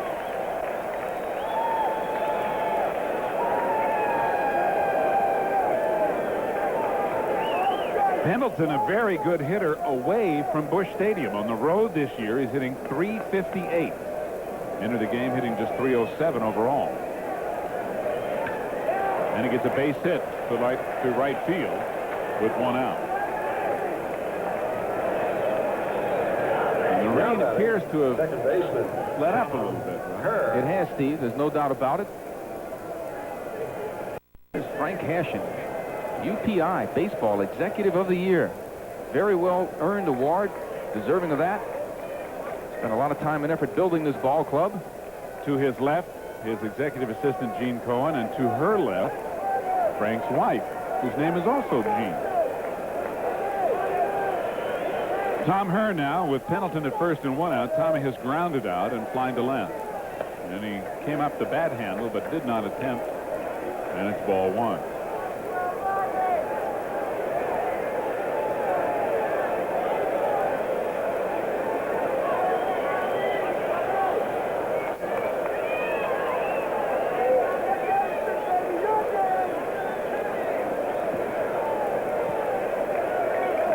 Pendleton running, and Carter could not get the ball out of the webbing of his catcher's mitt.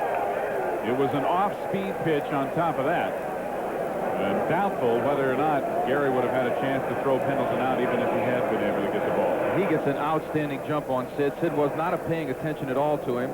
Gary had no chance whether he got out of his glove or not. No chance whatsoever to get Pendleton there. 9th stolen base of the year for Pendleton. And the first stolen base of the night by St. Louis. They have 116 on the year. 2 balls, no strikes to Tom Herr. And a fastball line to center. Mookie coming hard off his glove. Pendleton was going back to second, so he will be held at third. And the Cardinals have runners at first and third with 1 out. And Mookie doesn't know how he missed it. Well, there's only one way you miss it. You're trying to rush it to try to make a throw. You take your eye off the ball a little bit. You're trying to pick up where that runner is. There it is. He's taking a little peek to see where that runner is. You know, he knows the runner was moving. He took a little peek at him. Watch his eyes now. Watch his eyes. Yep, he's looking over there. And rarely will you see Mookie Wilson make that kind of a mistake because he is technically one of the best outfielders in the game. Doesn't possess as much raw talent as others, but he usually plays the outfield almost flawlessly. So it's an error all the way on Wilson. And Jack Clark, the batter, 0 for 1 plus a walk. Clark scored the only run when McGee doubled him home after he walked in the fourth, and he takes ball 1. Sid Fernandez using that changeup a little bit. I like to see that. I think it's a very important pitch for him. I mark that down every time he does it in the game almost.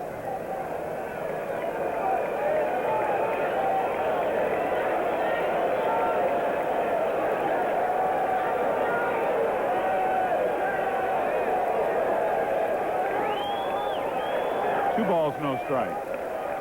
And Jack Clark, who leads the National League in RBIs and game-winning RBIs, has picked up 59 of his league-leading 72 in the last 55 games. And he's in the power position right now. And he takes a fastball right in there, and he's mad at himself for doing it. 2 balls, 1 strike. He wanted to do too much with that ball. Sid just threw a quick little fastball on the outside part. See, it's right at Carter's glove. A little mad at himself. It's a pitch he could have really drove well in the gap to right center. Tying runs aboard for St. Louis, and it's ball 3 outside, 3-1.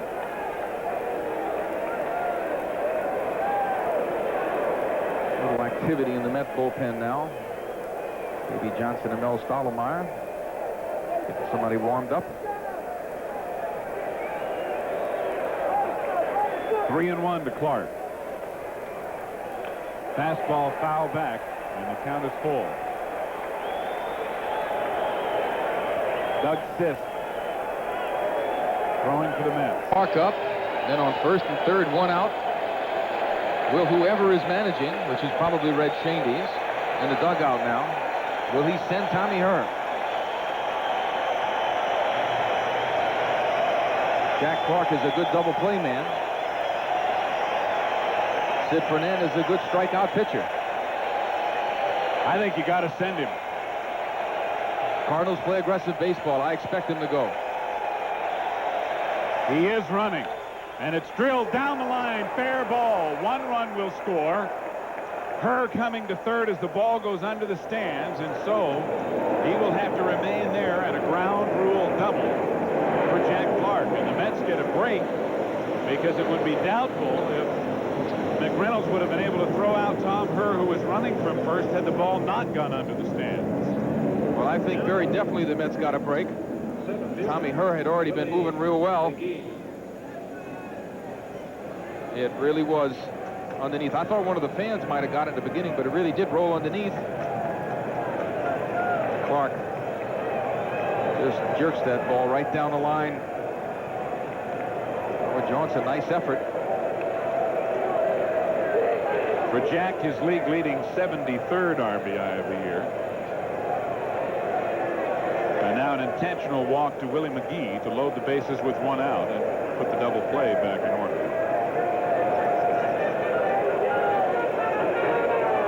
Willie singled to left back in the second and doubled to right in the fourth, driving in Clark, and then was thrown out when he overran the bag at third. Certainly Tony Pena is a double play guy. Johnson trying to set up the double play. Tony Able to get out of this inning on 1 pitch if possible. He's asking for someone to go out there and to talk to Sid. Give Sisk a little more time to warm up in the bullpen. He was signaling to Keith Hernandez, so Keith will trot in from first.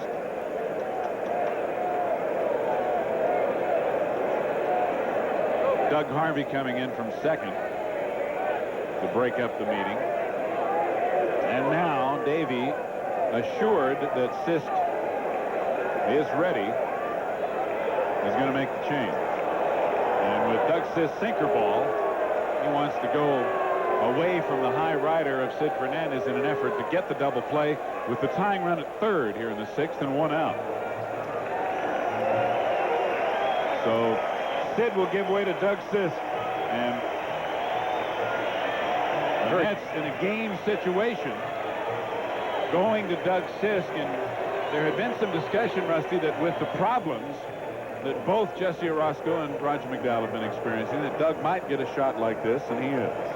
Well, there's no doubt he's going to get a chance. He's pitched well lately. And batting ninth, number 39. And with the score 3-2 and the bases loaded with 1 out here in the 6th, we'll be back to Shea after this for Chrysler Plymouth. And Doug Sisk in his 30th game, 3-1 record, 3.38 earned run average, and 2 saves. He's walked 12, struck out 17, given up 42 hits in 42 2/3 innings.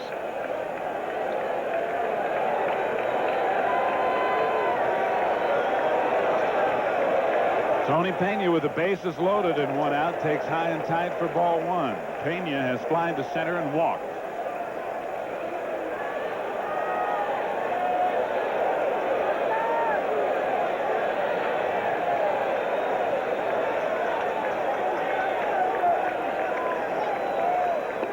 Down low with a sinker, and it's ball 2. In the last 14 games, Doug Sisk has pitched. His earned run average has been 2.28. He's pitched very well. We all know that he's had a little trouble pitching in Shea Stadium. But his last couple of outings here, Rusty, have been better than earlier in the year. Ball 3. And this has been Doug's problem. Control, or lack thereof. And to bring him into a bases loaded situation with the tying run at third, keeps a little extra on it. There's a strike, and it's 3-1. Well, it certainly gives the second guessers a field day.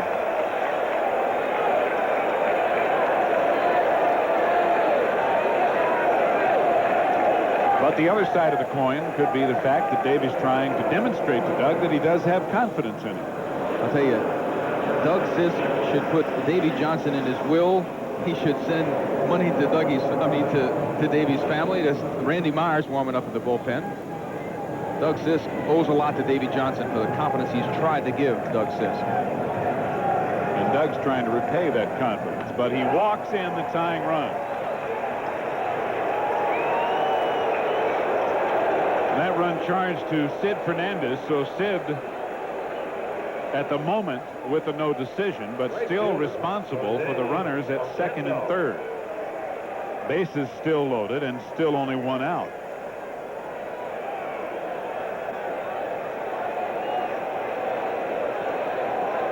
Well, it used to be that Doug Sisk would come in, walk the first guy, and then throw a double play.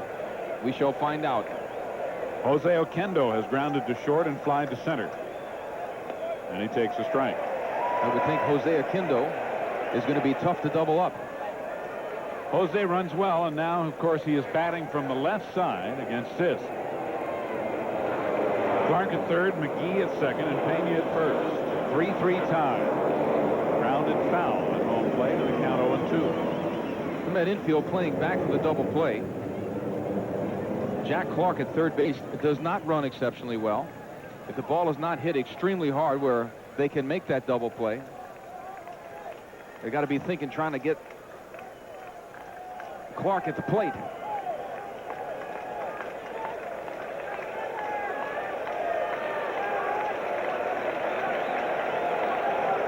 A two-strike count to Oquendo. Grounded sharply and a fair ball inside the bag. At least two will score. Oquendo going for a double. And Pena being held at first. And the Cardinals take a 5-3 lead.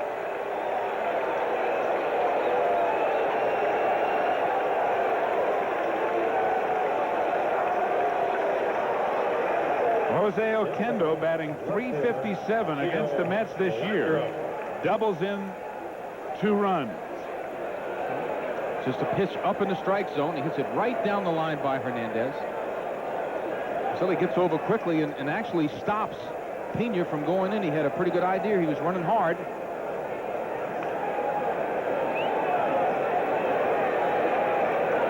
Jose Oquendo damaging his old mates. You see Hernandez just too far out of reach. Ball right down the line right there. You just can't make that play. Tito Landrum fouls it back for strike 1. Tito's 0 for 2. He's fly deep to left and struck out. So the book is closed on Sid Fernandez, who left the game leading and is now the pitcher of record as the loser at the moment, with 4 runs charged to him here in the 6th inning. He leaves the game trailing now 5-3. And Landrum now being pinch hit for after fouling 1 pitch off by Curt Ford. So Davy Johnson is now coming out, and he may be going to Randy Myers. Well, Davy keeps the tummy medicine handy, and I got a feeling that that jar will not remain closed this evening. Well, I'll tell you what just took place there. Somehow a message came from out of the blue that Whitey Herzog wanted Ford up at the plate. And that's why you saw him foul off a pitch and then get pinch hit for it. And we all know that even though the manager is not supposed to have any influence on the game once he is ejected, that there are ways that are employed. So Ford will pinch hit, and Randy Myers will relieve Doug Sisk, who faces just 2 batters. Gives up a walk and a 2-run double here in the 6th inning.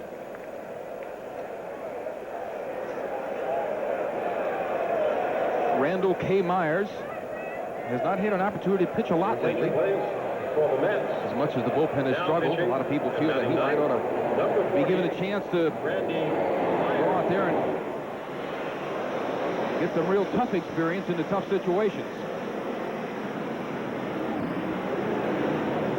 Myers on the season is 0-3 with a 6.33 earned run average, but he's pitched much better than that since returning to the Mets after going down to Tidewater. He does not have a save yet. This is his 19th game. He's walked 18, struck out 28, given up 16 hits in 21 and a third innings. And we want to remind you that you're watching Mets Baseball 87. And you're watching it right here on WWOR-TV, Secaucus, New Jersey.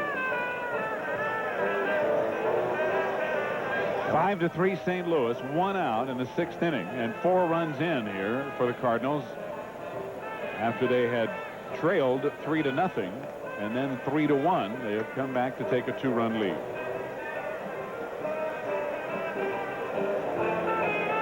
And they are still threatening. They'll have runners at 2nd and 3rd with 1 out, and Curt Ford will inherit the 1-strike count acquired by Tito Landrum. And there's Dougie, who did not fare well. And when he assumes that count, this will be Ford's time at bat. Tito Landrum will not have anything to do with his time at bat. Ford batting .336, 3 homers and 19 RBIs. As a pinch hitter, he is 4 for 11 with 1 RBI. I believe the rule is if you come up with 2 strikes and strike out, it's your at bat. That is correct.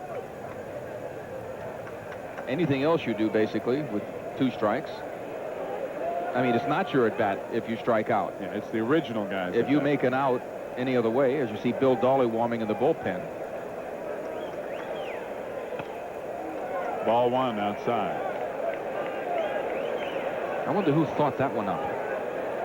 Well, it seemed, you know, if you strike out, it's not yours. If you fly out, it is yours. Well, if you had 2 of the 3 strikes and you're removed from the game and the other guy only gets 1 strike, then you should take the strikeout if he is the one who suffers the 3rd strike. I guess that's the only thing they're trying to do is be fair. And there's strike 2. 1 ball, 2 strikes. So if you strike out, you're better off than flying out. Is that it? That's well, just always been an odd rule. Yeah, you're not. If you suffer the 3rd strike and you inherited the 2 strikes, you're not going to get charged with a strikeout. Well, I understand that. I just don't agree with it all.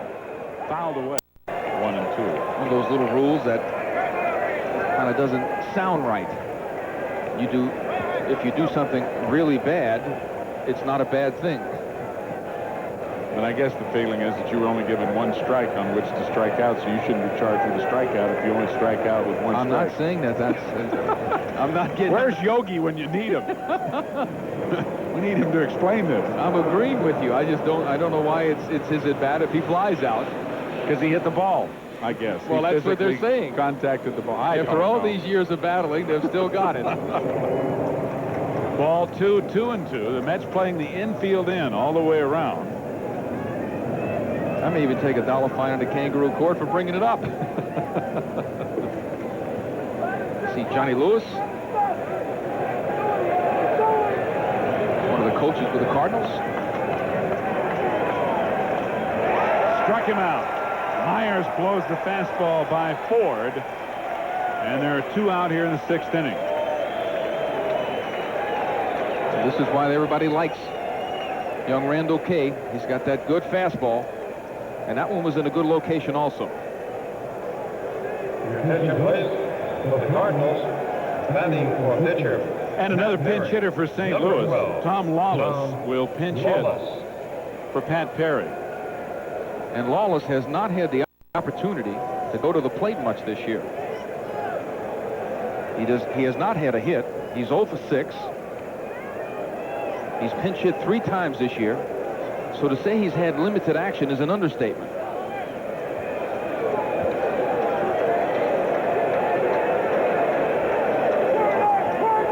Most guys are looking for crooked numbers in their statistics. He's looking for a straight one. Fastball is high, ball 1.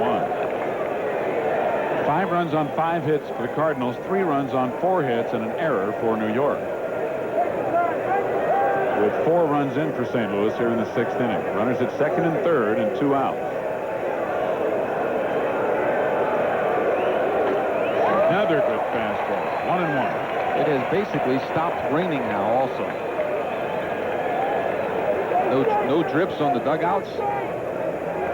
And no drips on that heater. Now, I didn't go through there slowly enough to pick up any moisture. It was the Express. Foul back out of play. 1 ball, 2 strikes.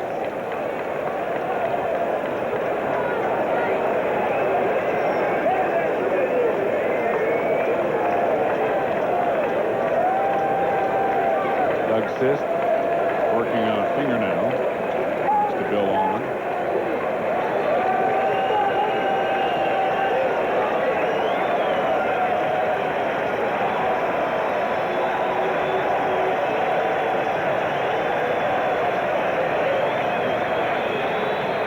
Another one fouled back. Still 1-2. Randy Myers had an outing against the Chicago Cubs this year.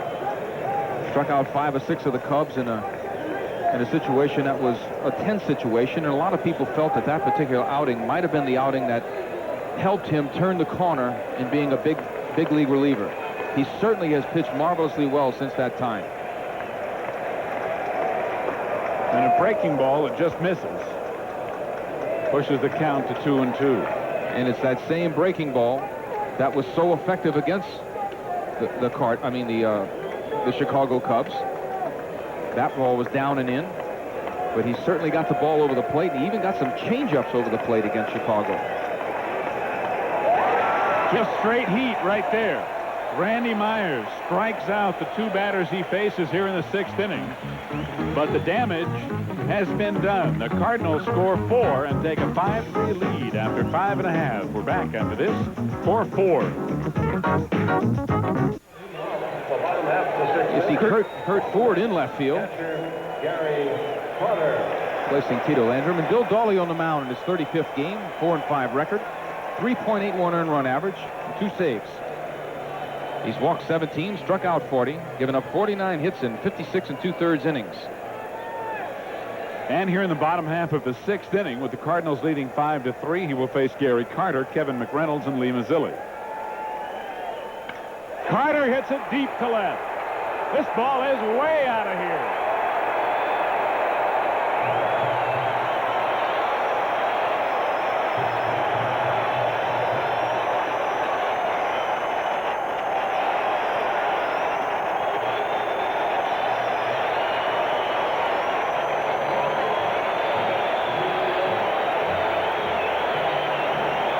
Gary Carter with home run number 10, and the Mets get one back. It's 5-4 St. Louis. 38th RBI on the year for Gary Carter.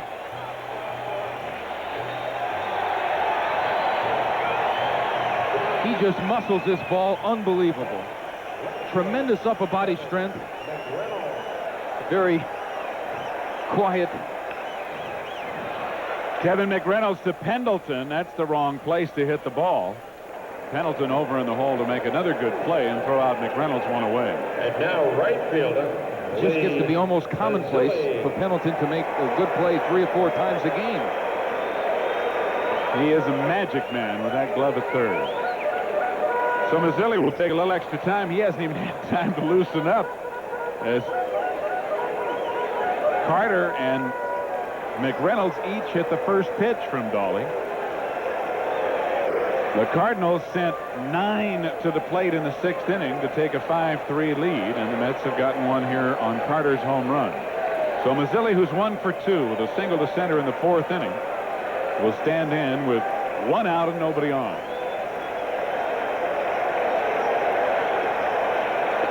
The man is sliding that hand up the bat handle, but taking a ball outside, 1-0. We told you both these clubs good from coming from behind. Cardinals 25, the Mets 19. 1-1 to Matt. That's a lot of come from behind wins. 25 at this time of year. My word. Well, both clubs up there in the offensive categories in the National League, and they can each put some runs on the board. Mazzilli hits it off the end of the bat. Pendleton will have to eat it.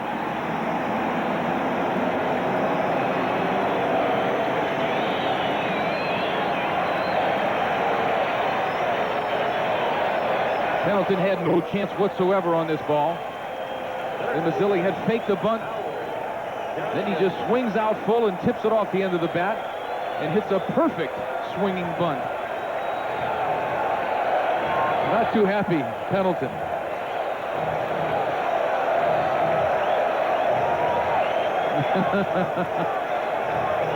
Well, it's kind of tough to interpret that on air, but he was a little disappointed. I don't think any interpretation was really needed. Howard Johnson, the batter. Now from the left side. Hojo 0 for 1 is struck out and walked.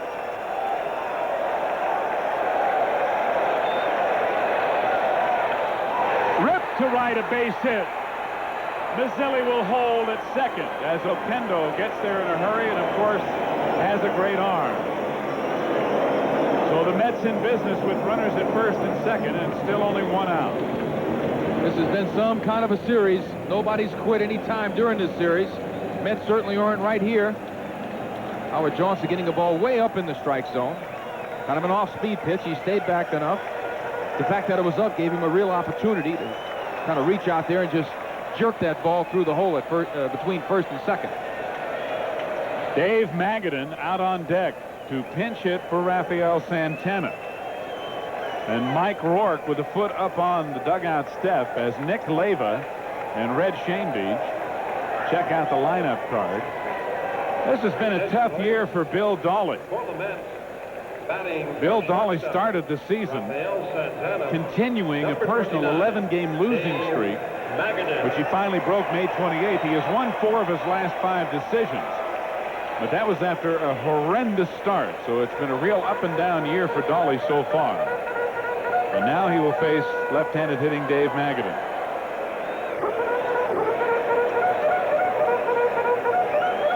See, Magadan is hitting .280 with 2 home runs and 13 RBIs. It's a pinch hitter this year.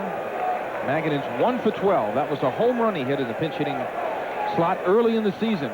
So from that, I would imagine that might have been his first pinch hit appearance.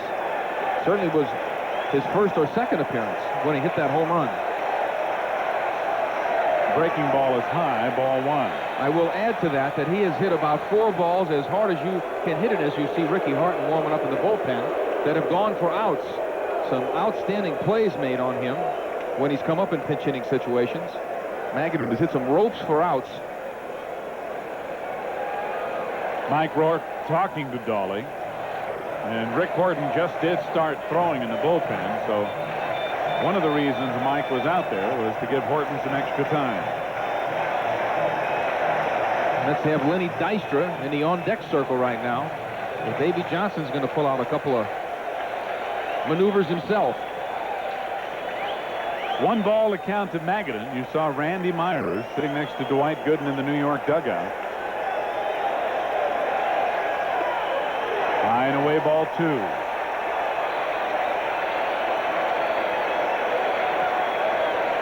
Roger McDowell now throwing for New York.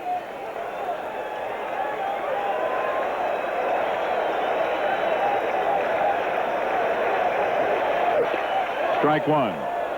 2 balls, 1 strike to Magadan, who is hitting an even .300 over his last 29 games. And Dawley put that ball right on the outside corner, a tailing fastball on a 2-0 count. Perfect pitch.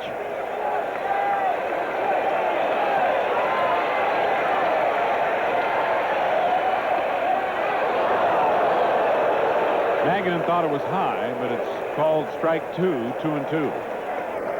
Same type of pitch, tailing pitch, fastball. It was higher, might have been a little tad more outside, but it was to the liking of home plate umpire Dick Stello. And a good job by Pena to sort of help it along. So a 2-2 count to Magadan, 1 out, runners at first and second. I'll tell you, they've been on and off that phone 20 times in the last 5 minutes. Rourke and Shane Deast and Leyva all taking turns. Ball 3.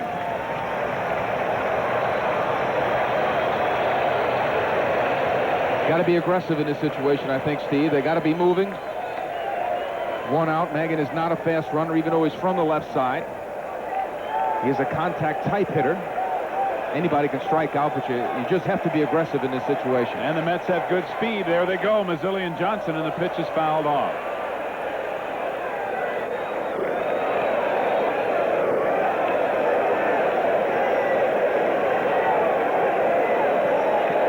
So one would have to think that David will have them going again with 3-2 and 1 out. Bet the ranch.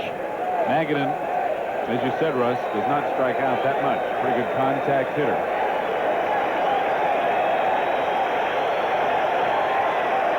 There they go. Ball 4.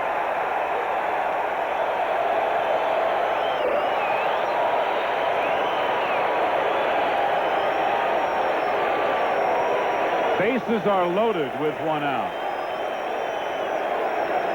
And Len Dykstra on deck, ready to pinch hit for Randy Myers. You can bet after he's announced that there'll be a pitching change for the St. Louis Cardinals.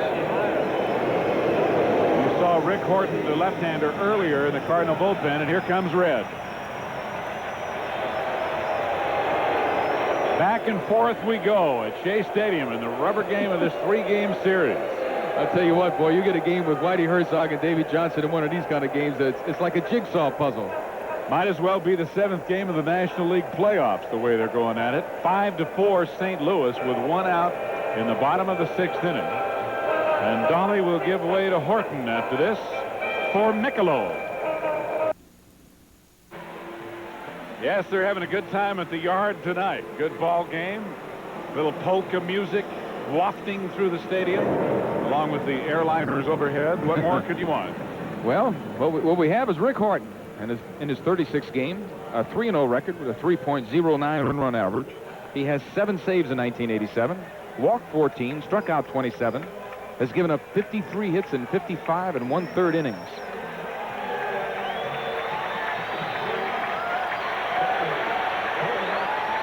And Ricky Horton is 7 for 9 in the save opportunities he has had this year. Len Dykstra gets a big cheer as he is announced, hitting .285, 6 homers, 17 RBIs. Len in pinch hitting for Randy Myers. As a pinch hitter this year, Dykstra is 2 for 8. Roger McDowell appears to be ready and will be the next New York pitcher. Horton, the 5th pitcher used tonight by the Cardinals.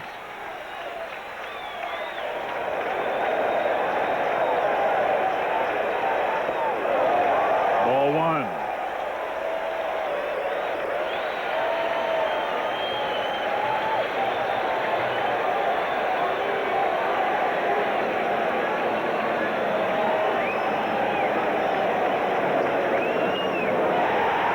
Base hit left field. The throw to the plate, not in time. The Mets have come back to take a 6-5 lead here in the bottom of the 6th inning.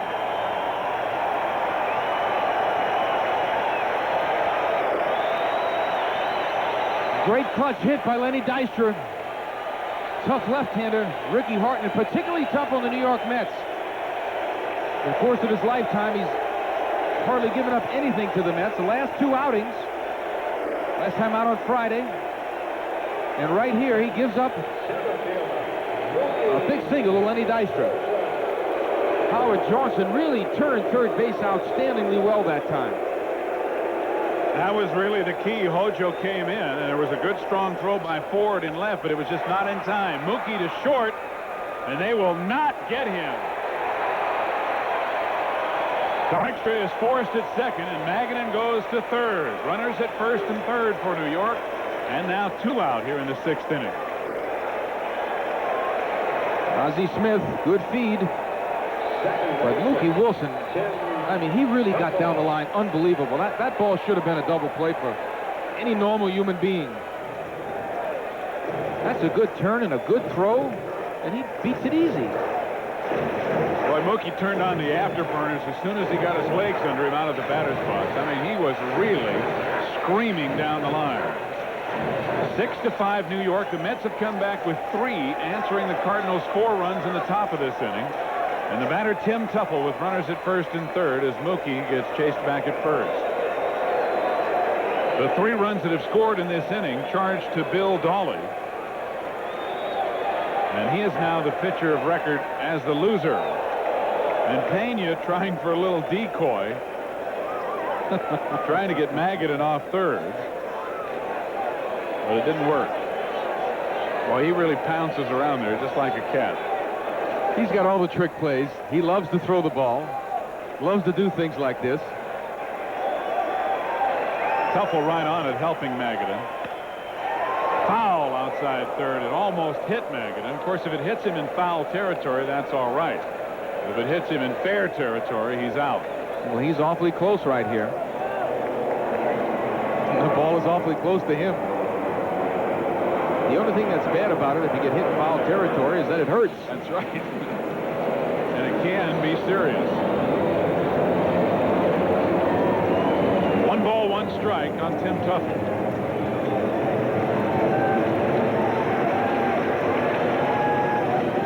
Strike 2.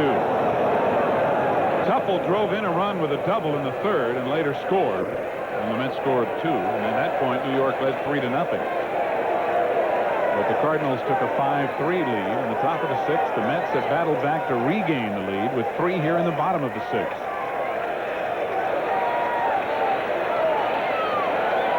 First and third with 2 out. Grounded foul behind the plate. Still 1-2.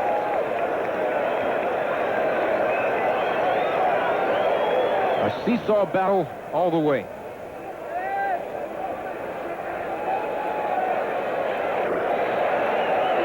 The 3 almost sellout crowds here at Shea Stadium have certainly gotten their money's worth in this 3-game set.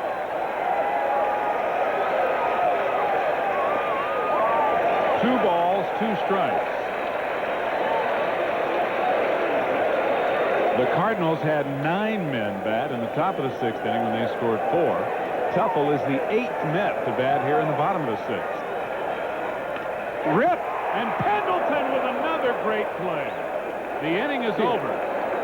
Pendleton with 2 outstanding plays in the inning, but the Mets score 3 and come back to take a 1-run lead. It's 6-5 New York after 6. Rusty is out of here, and Tim McCarver. No, you're not out of here. You're in for 1 more. I'll be all right. Howard Johnson moves from third base to shortstop as Dave Magrane remains in the game, having pinch hit and plays third, and Roger McDowell becomes the 4th pitcher of the night for the Mets. He certainly does. It's his 24th game with a 4-3 record, a 4.95 earned run average, 9 saves. He's walked 11, struck out 17, given up 47 hits and 36 in the 3rd innings. Watch this play. I mean, this is unbelievable. This ball is on a tough infield. It's all eaten up in front of him, and he just picks a little cherry there like it was nothing. That tough in-between hop under difficult conditions, and that's a tough play even under the best of conditions. And he made it look easy. Outstanding hands. Ozzie Smith leads off for the 2nd inning in a row. Ozzie 0 for 3 is grounded out twice and popped out to Gary Carter.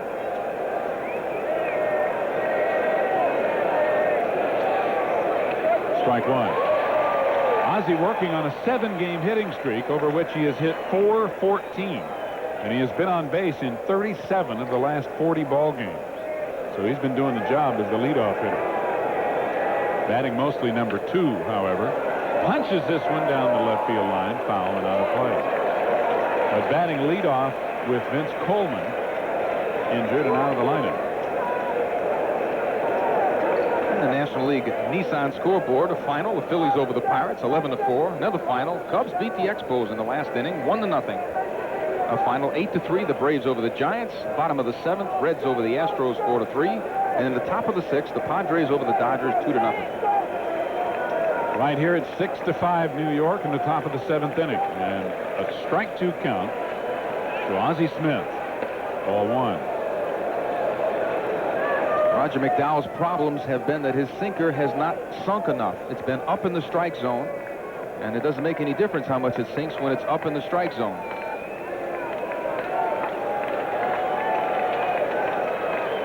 Ozzie asks for time.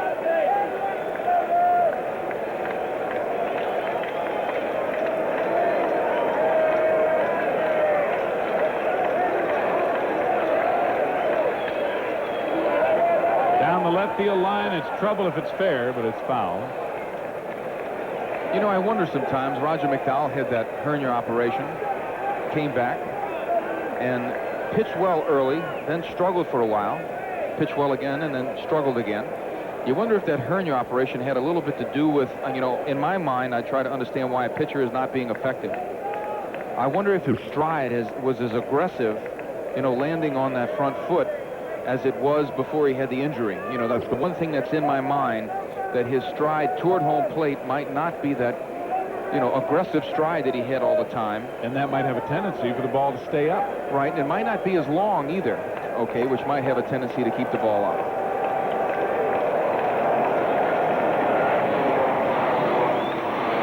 Grounded to second. Shuffle back on the grass and one away.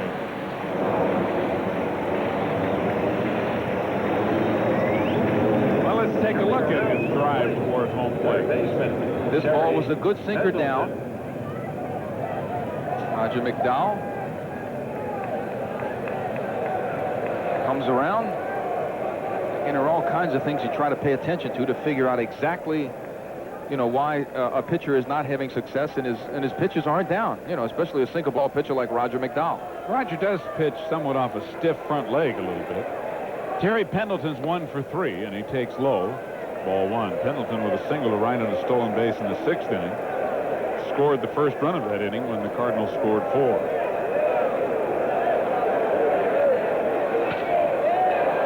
A little looper into left center that's going to drop for a base hit.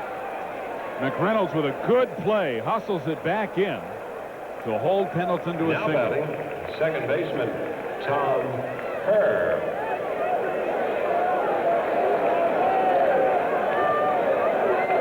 Kevin McReynolds certainly covers the gap here.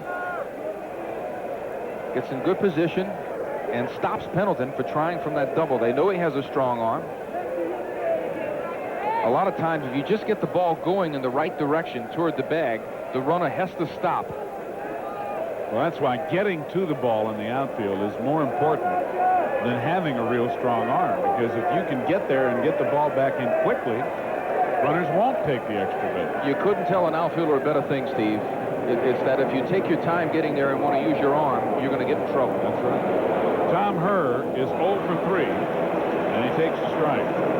Thomas grounded out, flied to left, and reached on an error on Mookie Wilson in center field in the 6th inning.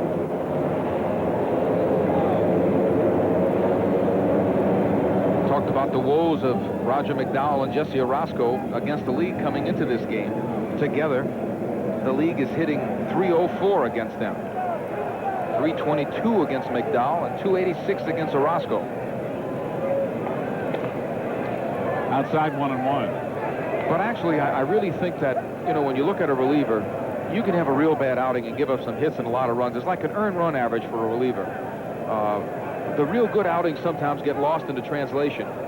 And although there have been some disappointing losses, both Roger McDowell and Jesse Orozco have really had some outstanding performances this year, and people should not forget that. Well, you know, this is really the first time since the two of them have been on the club together that they have both struggled at the same time. In years past, they've picked each other up when the opportunity has necessitated it. And at this particular point in time, they are both having a little problem. It just happens to be the only time it's happened that they've both been doing it simultaneously. 2 balls, 1 strike to Herr. They're both going to get a lot of opportunities before this year is over, and I'm sure they're going to get their act together and pitch very well for the Mets before the end of this 1987 season. Certainly the fate of the Mets lies as much in their hands as anybody's.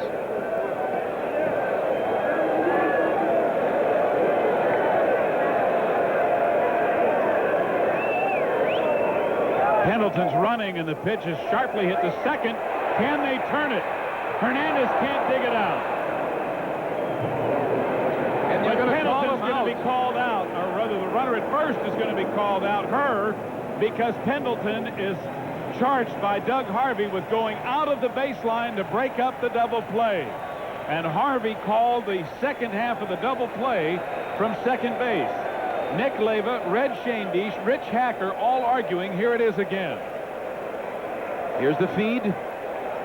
Watch Pendleton. He's way out of the zone. That's a good call by Doug Harvey. You're supposed to be able to touch the bag at the best. You have to be able to touch the bag with your hand if you slide out there. Now watch this angle. He's going to come out and get Howard Johnson. Now he's nowhere near being able to touch the bag there with his hand. That's abusive, and that's why double play was an automatic call. You got to give Doug Harvey a lot of credit. There's a couple of plays in this game where the St. Louis Cardinals, especially Whitey Herzog, getting kicked out of the game over an altercation with Doug Harvey. We talked about his integrity. His integrity showed greatly right there because he made the right call. It was the proper call, and the inning is over, and the Mets lead 6-5 in the middle of the 7th. We're back after this for Valvoline Motor Oil. Keith Hernandez will lead off the bottom half of the 7th inning for New York. Keith is 0 for 3. He is struck out looking, fly deep to right, and grounded to first. An interference called on Terry Pendleton sliding into Howard Johnson and breaking up the double play ended the top half of this inning. So the Mets, after regaining the lead in the bottom of the 6th, are looking for some insurance here in the 7th. Hernandez to be followed by Carter and McReynolds, and he takes inside from Rick Horton. Ball 2-1.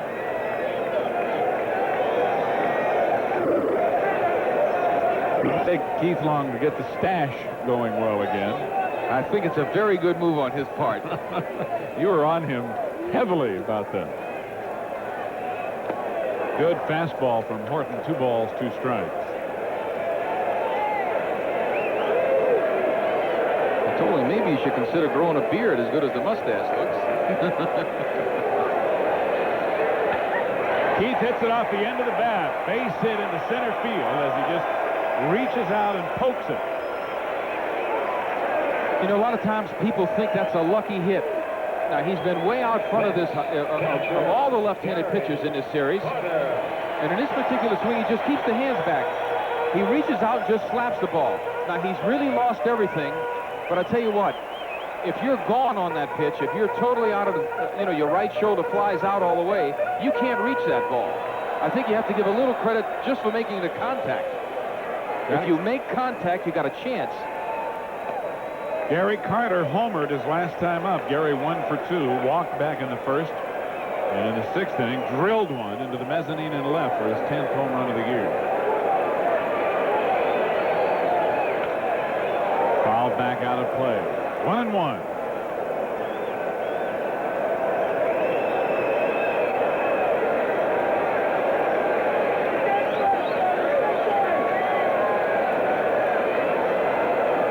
Hernandez and Clark with a conversation at first. Time call as Carter steps out. Gary Carter has really struggled against St. Louis pitching this year. That home run, boy, a long time coming. His first against the Cardinals, and he entered this game with a 107. That is a .7 batting average against St. Louis. This one's deep to left. This ball is out of here.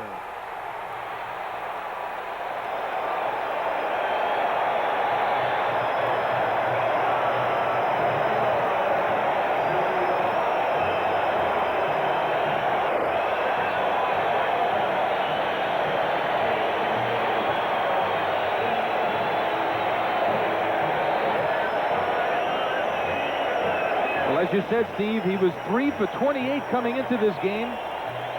Walked his first time up, grounded out to second. Went deep and followed it with another go deep. And Gary Carter has extended the Mets lead to 8-5. This has been some series. And this game is not over yet. He homered off Dolly. Now he homers off Horton, and here's Kevin McReynolds who takes the ball. Here's Horton. Sinker down and in. That's where Carter likes it. A strike to McReynolds, 1-1. Well, you're taking a look at the entire Cardinal brain trust right there. The whole coaching staff is sort of huddled together since Whitey Herzog was ejected. They're arguing with Doug Harvey. They're hoping they lower the curve right now. Yeah. On the exam. Popped up into short right field. Clark going hard. Okenda with a long way to go, and nobody can get there. The wind has really picked up. That really blew that ball into the stands.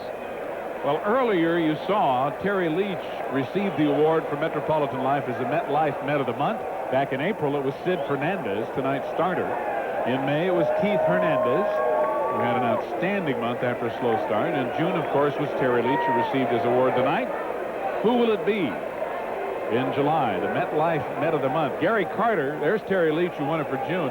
Gary Carter, I would have to say, has a leg up on it with 2 home runs on July 1st. He's got a good start for sure.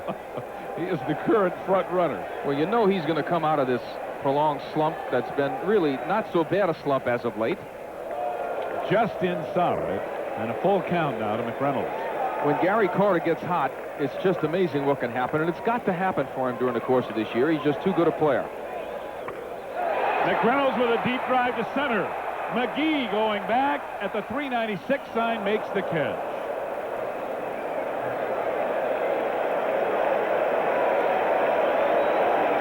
So another long drive, but an out, and the first out here in the 7th inning.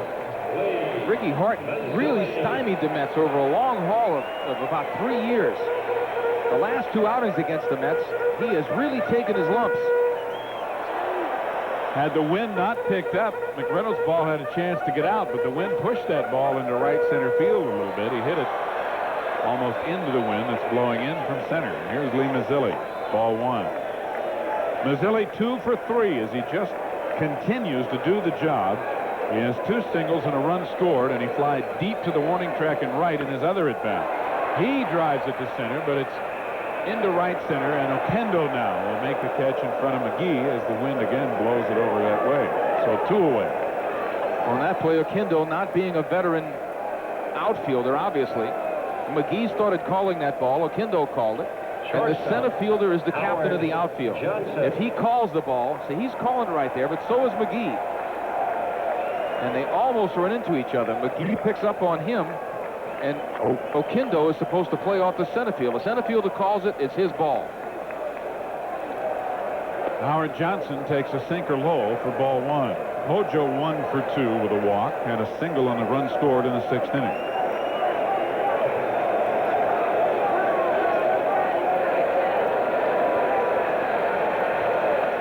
Outside, ball 2. The 2 home runs by Gary Carter in this ball game, the 5th time this year that the Mets have hit multiple homers in a game. And it's the 26th time in Carter's career he's hit at least 2 in a game. Wow, that's a lot. That is a lot. Unless you get with Mike Schmidt or somebody like that, then he really hit a lot. He's probably up in the high 40s. That's stat courtesy of Mr. Tim McCarver. I think Timmy has that record book ever at his fingertips. I think Timmy said that Mike Schmidt has 41 of those. 41. That's a passel and a half. A strike at the knees and the count 2-2. This 3-run lead, at this moment anyway, Davy Johnson won't have to hit that Rolaids bottle. We'll see next inning. It changes very quickly, however, quite often from inning to inning. 2-2 with 2 out and nobody on to Hojo. Just inside and a full count.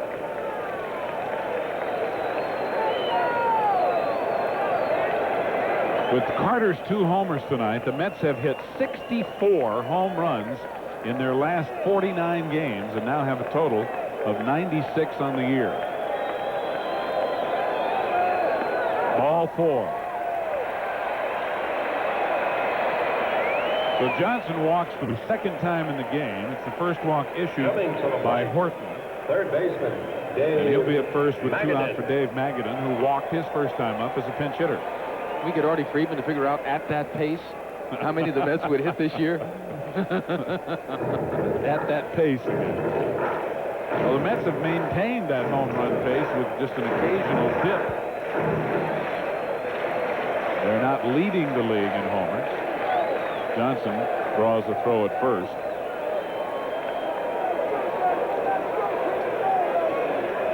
But the Mets are among the leaders in home runs as a team. Chicago, 2nd. And that pitch is fouled off. Cincinnati has 102 home runs on the year. San Francisco and Chicago tied with 99. And the Mets now with 96. And there's the line score. A total of 9 runs have been scored in the last 2 innings, and the Mets lead it 5-8. 8-5. This is one of those nights.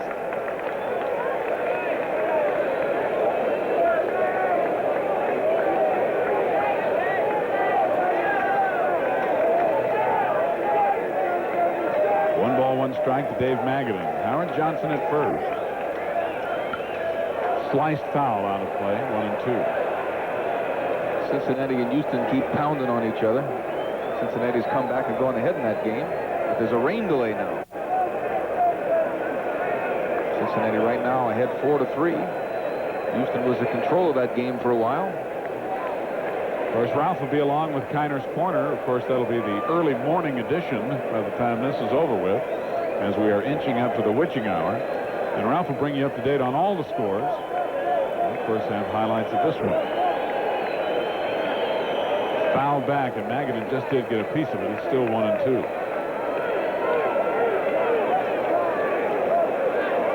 A little tyke. It has been a long evening, especially for someone that age. Eyes are still up. She's tired, though. She's fighting it, but she's tired. Another 1-2 pitch to Magrane as he steps out when Horton steps off.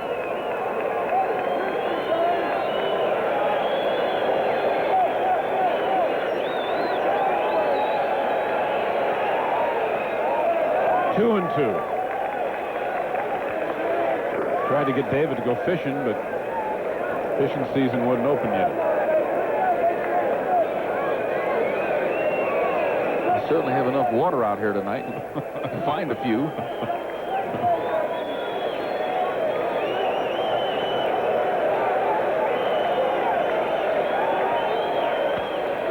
Punch to left. Ford right there, and the inning is over. But the Mets score 2 on a single and a home run by Gary Carter, and they leave 1. So we'll go to the 8th inning. Now, Rusty will not only leave the booth, but head for Europe for a while. Have a great trip, pal. Well, thank you very much, Stevie. We'll try to... Mets leading as they battle St. Louis back and forth tonight in the 3rd and final game of this series. 8-5 New York. Jack Clark stands in. And once again, sitting in, Tim McCarver. All right, thanks a lot, Steve. And I'll tell you, very unusual game as Clark, with bunting on his mind, takes a ball. The reason it's unusual, usually after a long rain delay, you don't see the type of game that we're seeing tonight. See more of a poorly played game because the players get all keyed up to play, and then when the rain delay hits, there's kind of a letdown, but not so between these two teams. Boy, they are going at each other's jugular veins. 1-1 to Clark, 8-5 New York.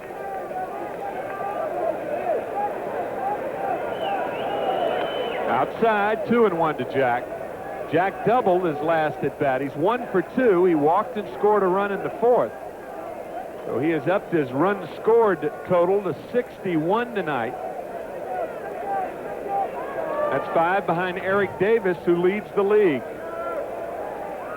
Oh, what a year Clark is having. He's one of the guys you could really take off on at this pace. Yeah, right. He's on a bunch of paces in different categories. He has been a pace setter in about 10 offensive categories. Ground ball to short. Johnson bobbles and got him. A good recovery by Howard Johnson. 1 away. Hojo charging the ball, has the ball go up his arm, trying to pick up the short hop, and still, by keeping the ball in front of him and staying with it, not to mention his strong arm, is able to throw out Clark. Now, there's been an ongoing situation here between Bill Webb and Tim McCarver as to whether or not Davy Johnson goes to the water cooler. Well, Bill Webb's perseverance has paid off. I don't believe it. Watch this. This was back when it was raining. Here goes Davy. Boom. Well, of course, Bill didn't actually catch him drinking the water. That could have been a decoy. Fastball for a strike. Now, he might have just gone down, kind of wet the lips, and not ingested. That's weak. That's weak. Of course it is. That's all I have to go back on, though. It's 1-1 to McGee. All right, here it is again. You be the judge at home. Oh, he's drinking. He's drinking. All right, on second thought, I guess I've got to yield. So dinner's on me on the West Coast, I suppose. And Bill gets the receipt. It's 1-2 to McGee. What else is new? No, it's Bill gets the receipts. It's plural.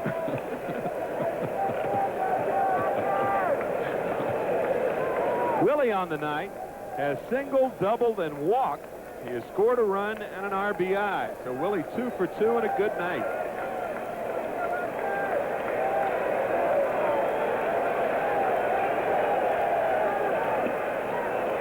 Bill had a great line earlier in the evening. He said, Davey, as far as his ingestion of water was concerned, he's like a camel. He's been tracking him for days, and he hasn't gone to the water cooler. Todd Worrell now up and throwing for St. Louis. About all they have left. 2-2 to Willie McGee. It's really tough to know whether or not Willie McGee is in pain, because he almost looks as if he is, whether he is or not. He even walks as if his feet hurt.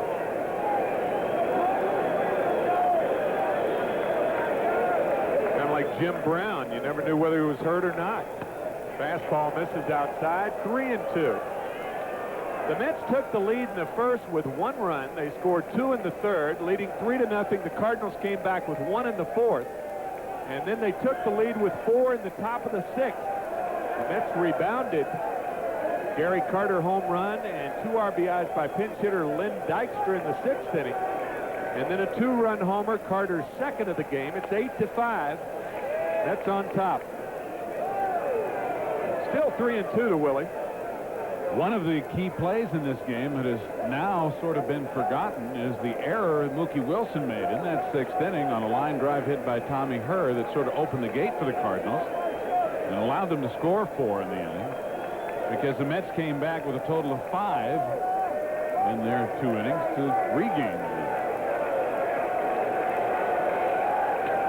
Line to left. McGee's perfect for the night. He is 3 for 3 with a walk, a run scored, and an RBI. And what a great at-bat by McGee, who fouled off some tough sinkers to get that base hit. Here's the Nissan American League scoreboard. The Yankees keep rolling. They beat Toronto, holding on to first place 6-1. Milwaukee over Detroit 13-3. Boston beat Baltimore 6-2. California over Cleveland 10-5. Chicago beat Oakland 5-3. Kansas City got by Minnesota 4-3, and Texas beat Seattle 7-3. So everything in the American League is a final. There are still a total of 3 games in the National League underway, counting this ball game right here. Tony Pena, the batter, and it's funny you mentioned that Cleveland score losing to California. California playing very good ball. Steve Carlton, the starting pitcher, and the loser in that game. His record, I believe, now 5-6. And the starting pitcher for the Cardinals tonight, Joe Magrane, his idol growing up in Des Moines, Iowa, was Steve Carlton.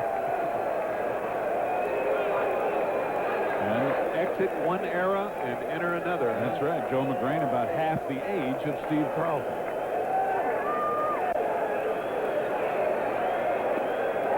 Bad ball, and Tony goes after it. 1-1 to Pena. He has walked twice tonight. Once with the bases loaded, and of course that gave him an RBI. And Roger, with that heavy sinker, Pena, the free swinger that he is, more susceptible to pitches like that.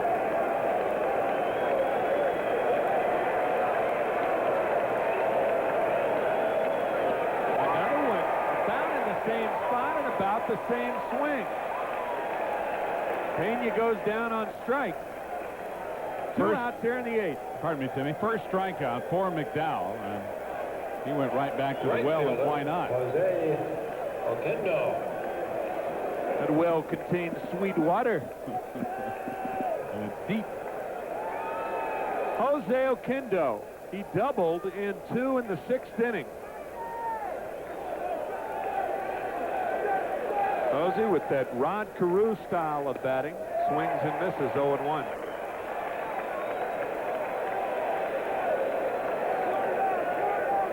You cannot help, as you see Jesse Orozco warming up, you can't help but become attached to some players. And I'll tell you, Jose Oquendo, one guy that I became attached to when he was a member of the Mets, a delightful young man, and I'm glad to see him doing well. But the Mets aren't. As Tim Teufel commits an error on the ball hit by Oquendo.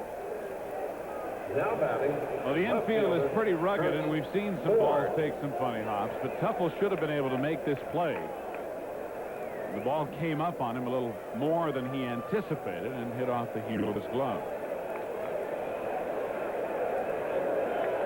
And you're watching Mets Baseball 87 on WWOR-TV, Secaucus, New Jersey.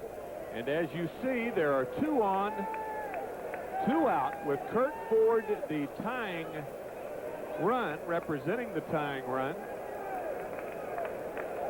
Lovely sight there. A lot of folks have stuck around. Hour and 15-minute rain delay. Cardinals reigning supreme in the NL East right now.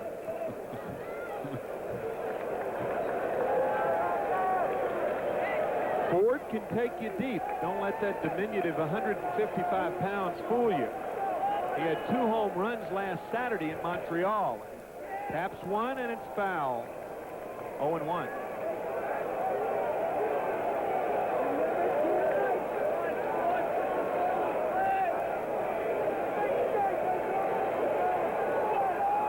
Bill Webb in a paternal mood tonight. That little girl's probably his favorite. Not since the designated hitter as a National League team, that was back in 1973, as a National League team led the majors in runs scored, and the Cardinals are leading the majors in runs scored. How about that? 134 more runs than the Dodgers have scored in 75 games. And you and I were talking about their home run production before the game, and that Jack Clark has just 1 less than half of the home runs of the entire Cardinal ball club. So they're doing it in many, many more ways than just one. Johnson, the Teufel, got him, and just barely. Oquendo hustling down to second. And Howard Johnson on another fine play. No runs, a hit, 1 error, and 2 left. At the end of 7.5, it's 8-5 New York, and we'll be back after this word from Nissan. Morris is the new right fielder. He will lead off the top of the 9th. I beg your pardon. Jose Oquendo has moved to left field. Number 33, John. He stays in the ball game. Actually, the batter out of there is Curt Ford. So Worrell into the 8 hole. Oquendo. And that was right. John will lead off the top of the 9th, batting in the 9 hole. Worrell, as you see, with a record of 3-3 and 16 saves. That makes him 3rd in the National League behind Bedrosian and Smith. 3.46 ERA. This is his 36th appearance of the season. Tim McCarver rules. Now, there are 2 ways you can read that. No. Tim McCarver rules, or a set of rules established by Tim McCarver. Yeah, I think that's a very cynical suggestion on your part. No. I have no idea how that sign got out there either. No, you have established, I think, a new set of rules for baseball analysts. You're trying to clean it up now. No. Well, Roger McDowell had his own set of rules last year. He had 22 saves and 14 wins. And he fouls one back. I was talking to Joe Magrane yesterday in the press room, and we were discussing Roger's problems about what appears to be wrong with him. And it was Joe's suggestion that he may be leading with his elbow, dropping down. A lot of sinker ballers, when they get tired, and you can understand McDowell doesn't have the stamina that he had last year because of the hernia operation, but when they are tired in the lower body, They have a tendency to lead with the elbow, drop down, and the sinkers become high. Well, this one smoked to short, but Ozzie Smith recovers in time to throw out McDowell. Roger had some good hacks up there. He fouled off a couple of pitches with authority and smoked that one right at the feet of Ozzie Smith. Center fielder. But because it was so well hit, Wilson. Ozzie had time to recover and throw out McDowell.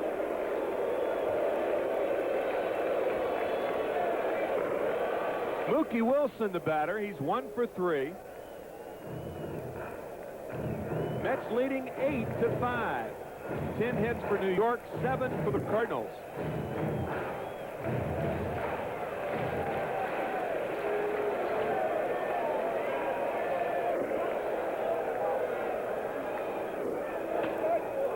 On the corner, 0-1 to Mookie. Mookie's now hitting .320 on the year with his 1 for 3 so far tonight.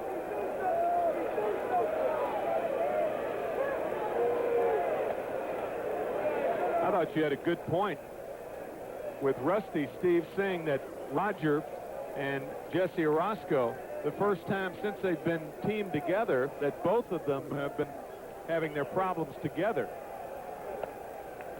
2-1 to Wilson. Yeah, really, you know, they've both had their down times, and I think you can look at the career of any short reliever particularly and see what a roller coaster ride it can be for them. But last year they were really able to pick each other up. And that is probably best indicated with one of the really, truly great relievers of all time, Lindy McDaniel. If you ever look at his lifetime record, 20 years in the major leagues. He started with the Cardinals, finished with the Kansas City Royals, and in between pitched for a lot of other clubs, the Cubs and the Yankees, to name 2. And his career was certainly like that. I think a lot of it has to do with appearances, too. I mean, Roger McDowell was in 75 games last year. It's almost a recuperative power from year to year, or using recuperative powers from year to year. Grounded sharply off the glove of Clark. It's a hit for Wilson.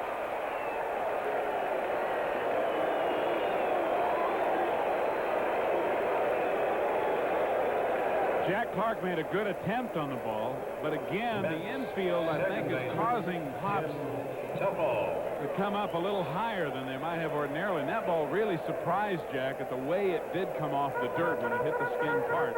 When it hit off the glove and the heel of the glove again, it bounded behind him and he couldn't pick it up. So Wilson at first, an obvious threat to run, and Tim Tuffle the batter. Hit number 11 for New York.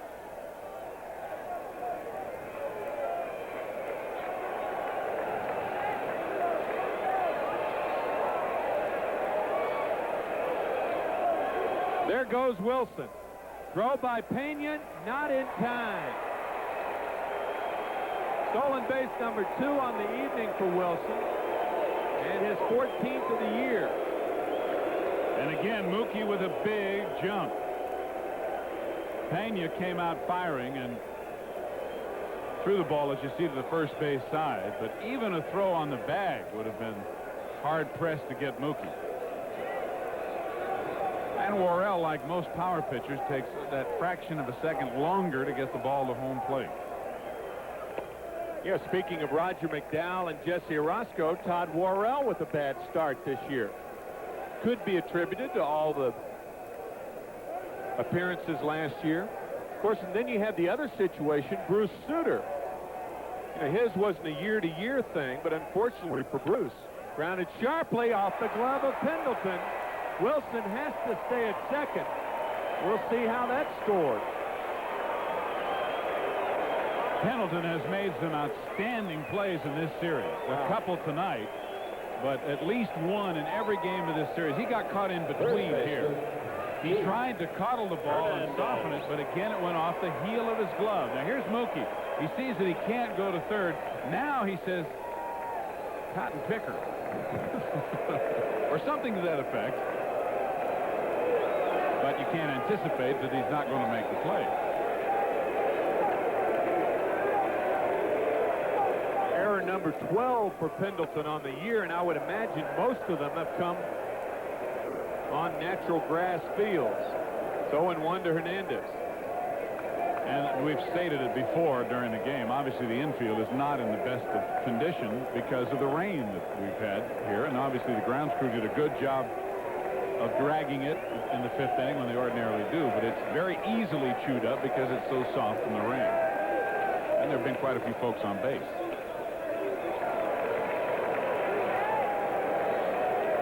One and one to Hernandez. 8-5, New York on top. They have Wilson at second, Tuffle at first, and one away. Hanging right in there, huh? All right.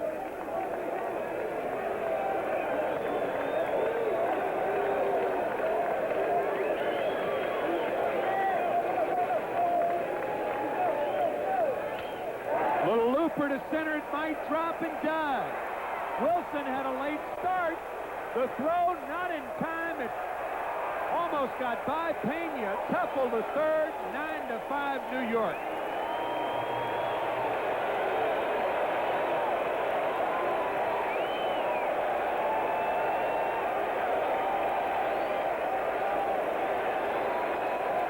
Keith Hernandez with his second hit of the night and his 37th RBI of the year. This one dying in front of center fielder Willie McGee. Mookie had to hold up to be sure, and then he really turned it on. And a good play by Tim Tuffle. When he saw the throw was over the cutoff man's head and offline, Tuffle broke immediately for third and made it easily. Gary Carter has homered his last 2 times up. Slider on the corner. Gary 2 for 3. First time this year that he has had 2 homers in 1 game. He has been struggling recently, so maybe he's out of it.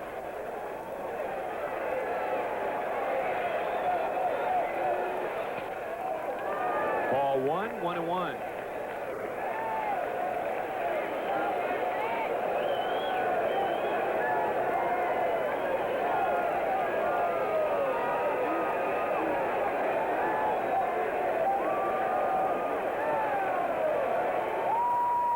Good slider, 1-2.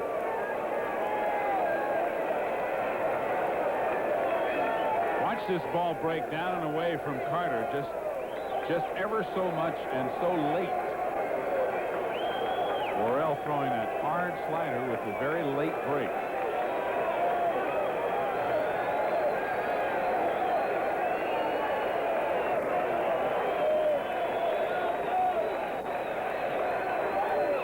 Outside, 2 balls and 2 strikes.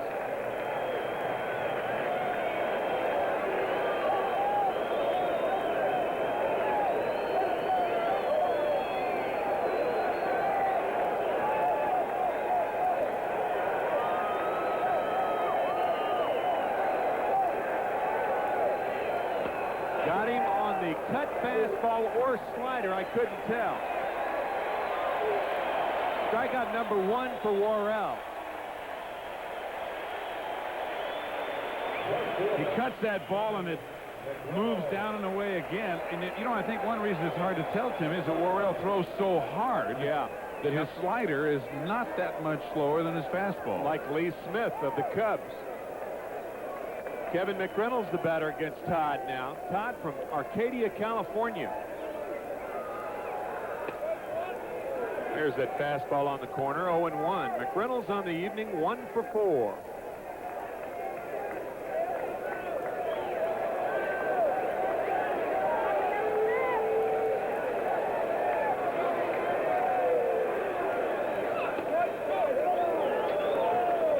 Again on the corner, it's 0-2 to McReynolds.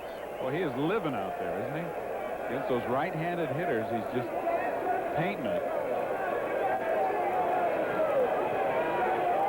When you can throw that hard and that accurately, you're tough. And he is that. Outside, 1-2. You have Tuffle at third base. Keith Hernandez at first. 2 outs, and the Mets with a 4-run lead. Very long evening.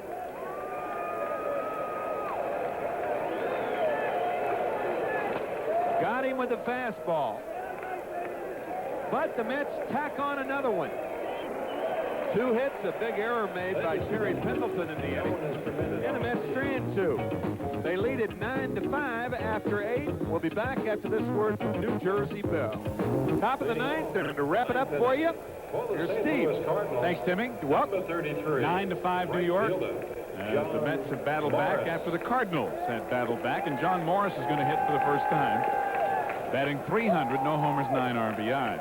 John's going into right field when the double switch was employed. There have been about 16 switches in this game. Not only lead changes, but moves by both managers. Strike one. And I guess you can't help but look back. Everybody says don't look back. Somebody might be following you and all that.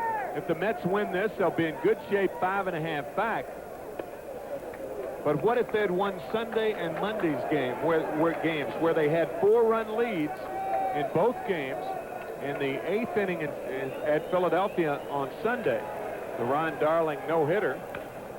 McDowell with a good play on the mound throws out Morris one way. And then, of course, Monday's game, a 4-run lead against the Cardinals, and similar outcome. That would be 2.5 behind. But Roger McDowell not looking back. He has looked sharp tonight against the Redbirds, working so far 2 1/3 without giving up a run. 1 out and nobody on in the 9th for Ozzie Smith, who is 0 for 4 and has his 7-game hitting streak on the line. Ball 1.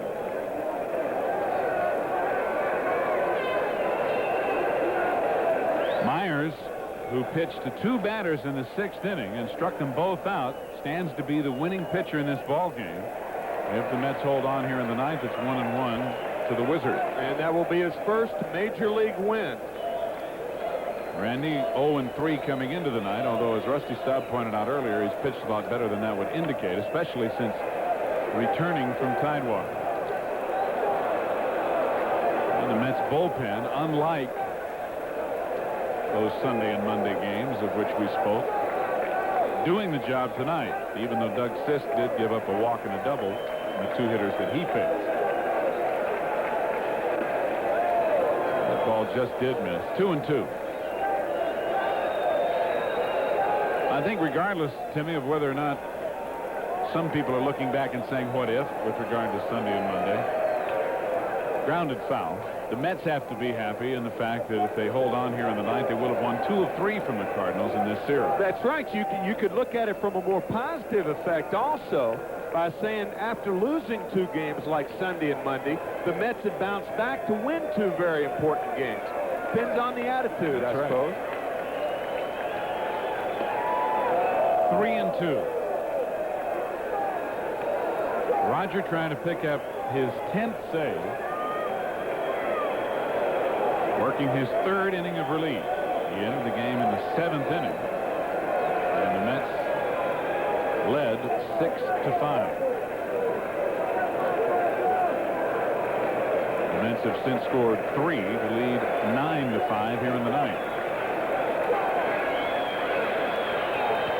Line drive, base hit into center field. So Ozzie Smith extends his hitting streak to 8 consecutive games after going 0 for 4 with a base hit in his 5th at bat.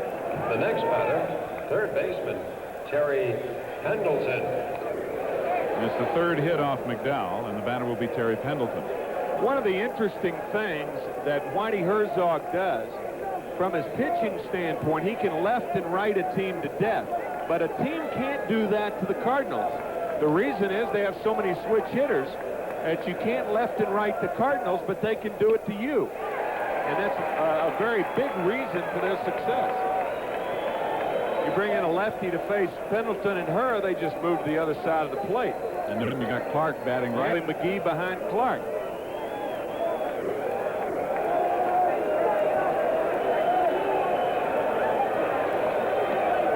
Inside, 1-1.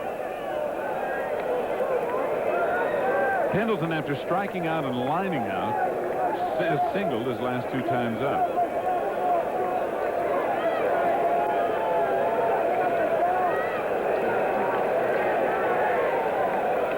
Foul off the plate. 1 ball, 2 strikes. The Mets hit the road tonight for the post-midnight flight to Cincinnati. You won't find that on any of your airline schedules. And that little one's still hanging in there at 23 after 12. He's a gamer. From Cincinnati to the weekend, the Mets go to Atlanta and then to Houston. They'll play 3 National League teams that are all playing quite well at the moment on this next extended road trip. Grounded sharply by Hernandez, a base hit into right field. Ozzie Smith will go to third as Mazzilli gets it in, and the Cardinals, down by 4 here in the 9th, have runners at first and third with 1 out. Second baseman, Tom Herr.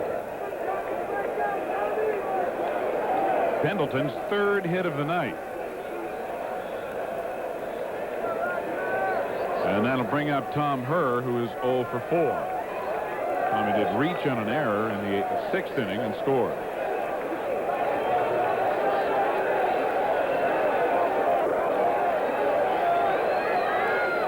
He was also called out at first on the end of a double play in the 7th when Pendleton was charged with interference and taking out shortstop Howard Johnson at second base.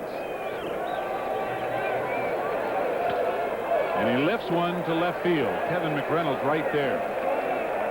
2 away in the 9th as Ozzie Smith tags, and he will score. Bad play by Kevin. He's got to go to second base with that ball.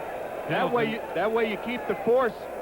The minute he came home, Pendleton took off and went to second. And now that negates the force at second base. Clark. Ozzie Smith scores easily on this ball. And this is a little thing, but little things win and lose baseball games. And Ozzie Smith's run really insignificant here as the Cardinals still cannot bring the tying run to the plate as the Mets have a 3-run lead. Clark batting with a runner now at second base as Pendleton did move up. Jack tonight has doubled and walked, scored 2 runs and driven in a run. Grounded right back to McDowell, who just did. Correllan, and the ball game is over. So Rogers survives in the 9th to pick up his 10th save of the year, and the Mets battle back after leading early and seeing the Cardinals take the lead in the 6th. They came right back to regain the lead and held on for a 9-6 victory. The Mets win 2 out of 3 from the Cardinals here at Shea, and they now, with Montreal losing tonight to Chicago, have sole possession of second place behind St. Louis, 5.5 games back. Timmy and I'll be back to wrap it up for you. And of course, Ralph has Kiner's Corner to bring you all the scores and highlights. So stay up if you can. Mets win it 9-6 here at Shea. The winning pitcher, Randy Myers, with his first big league victory. And the loser, Bill Dolly, is 4-6 on the year. We'll be back to Shea after this for American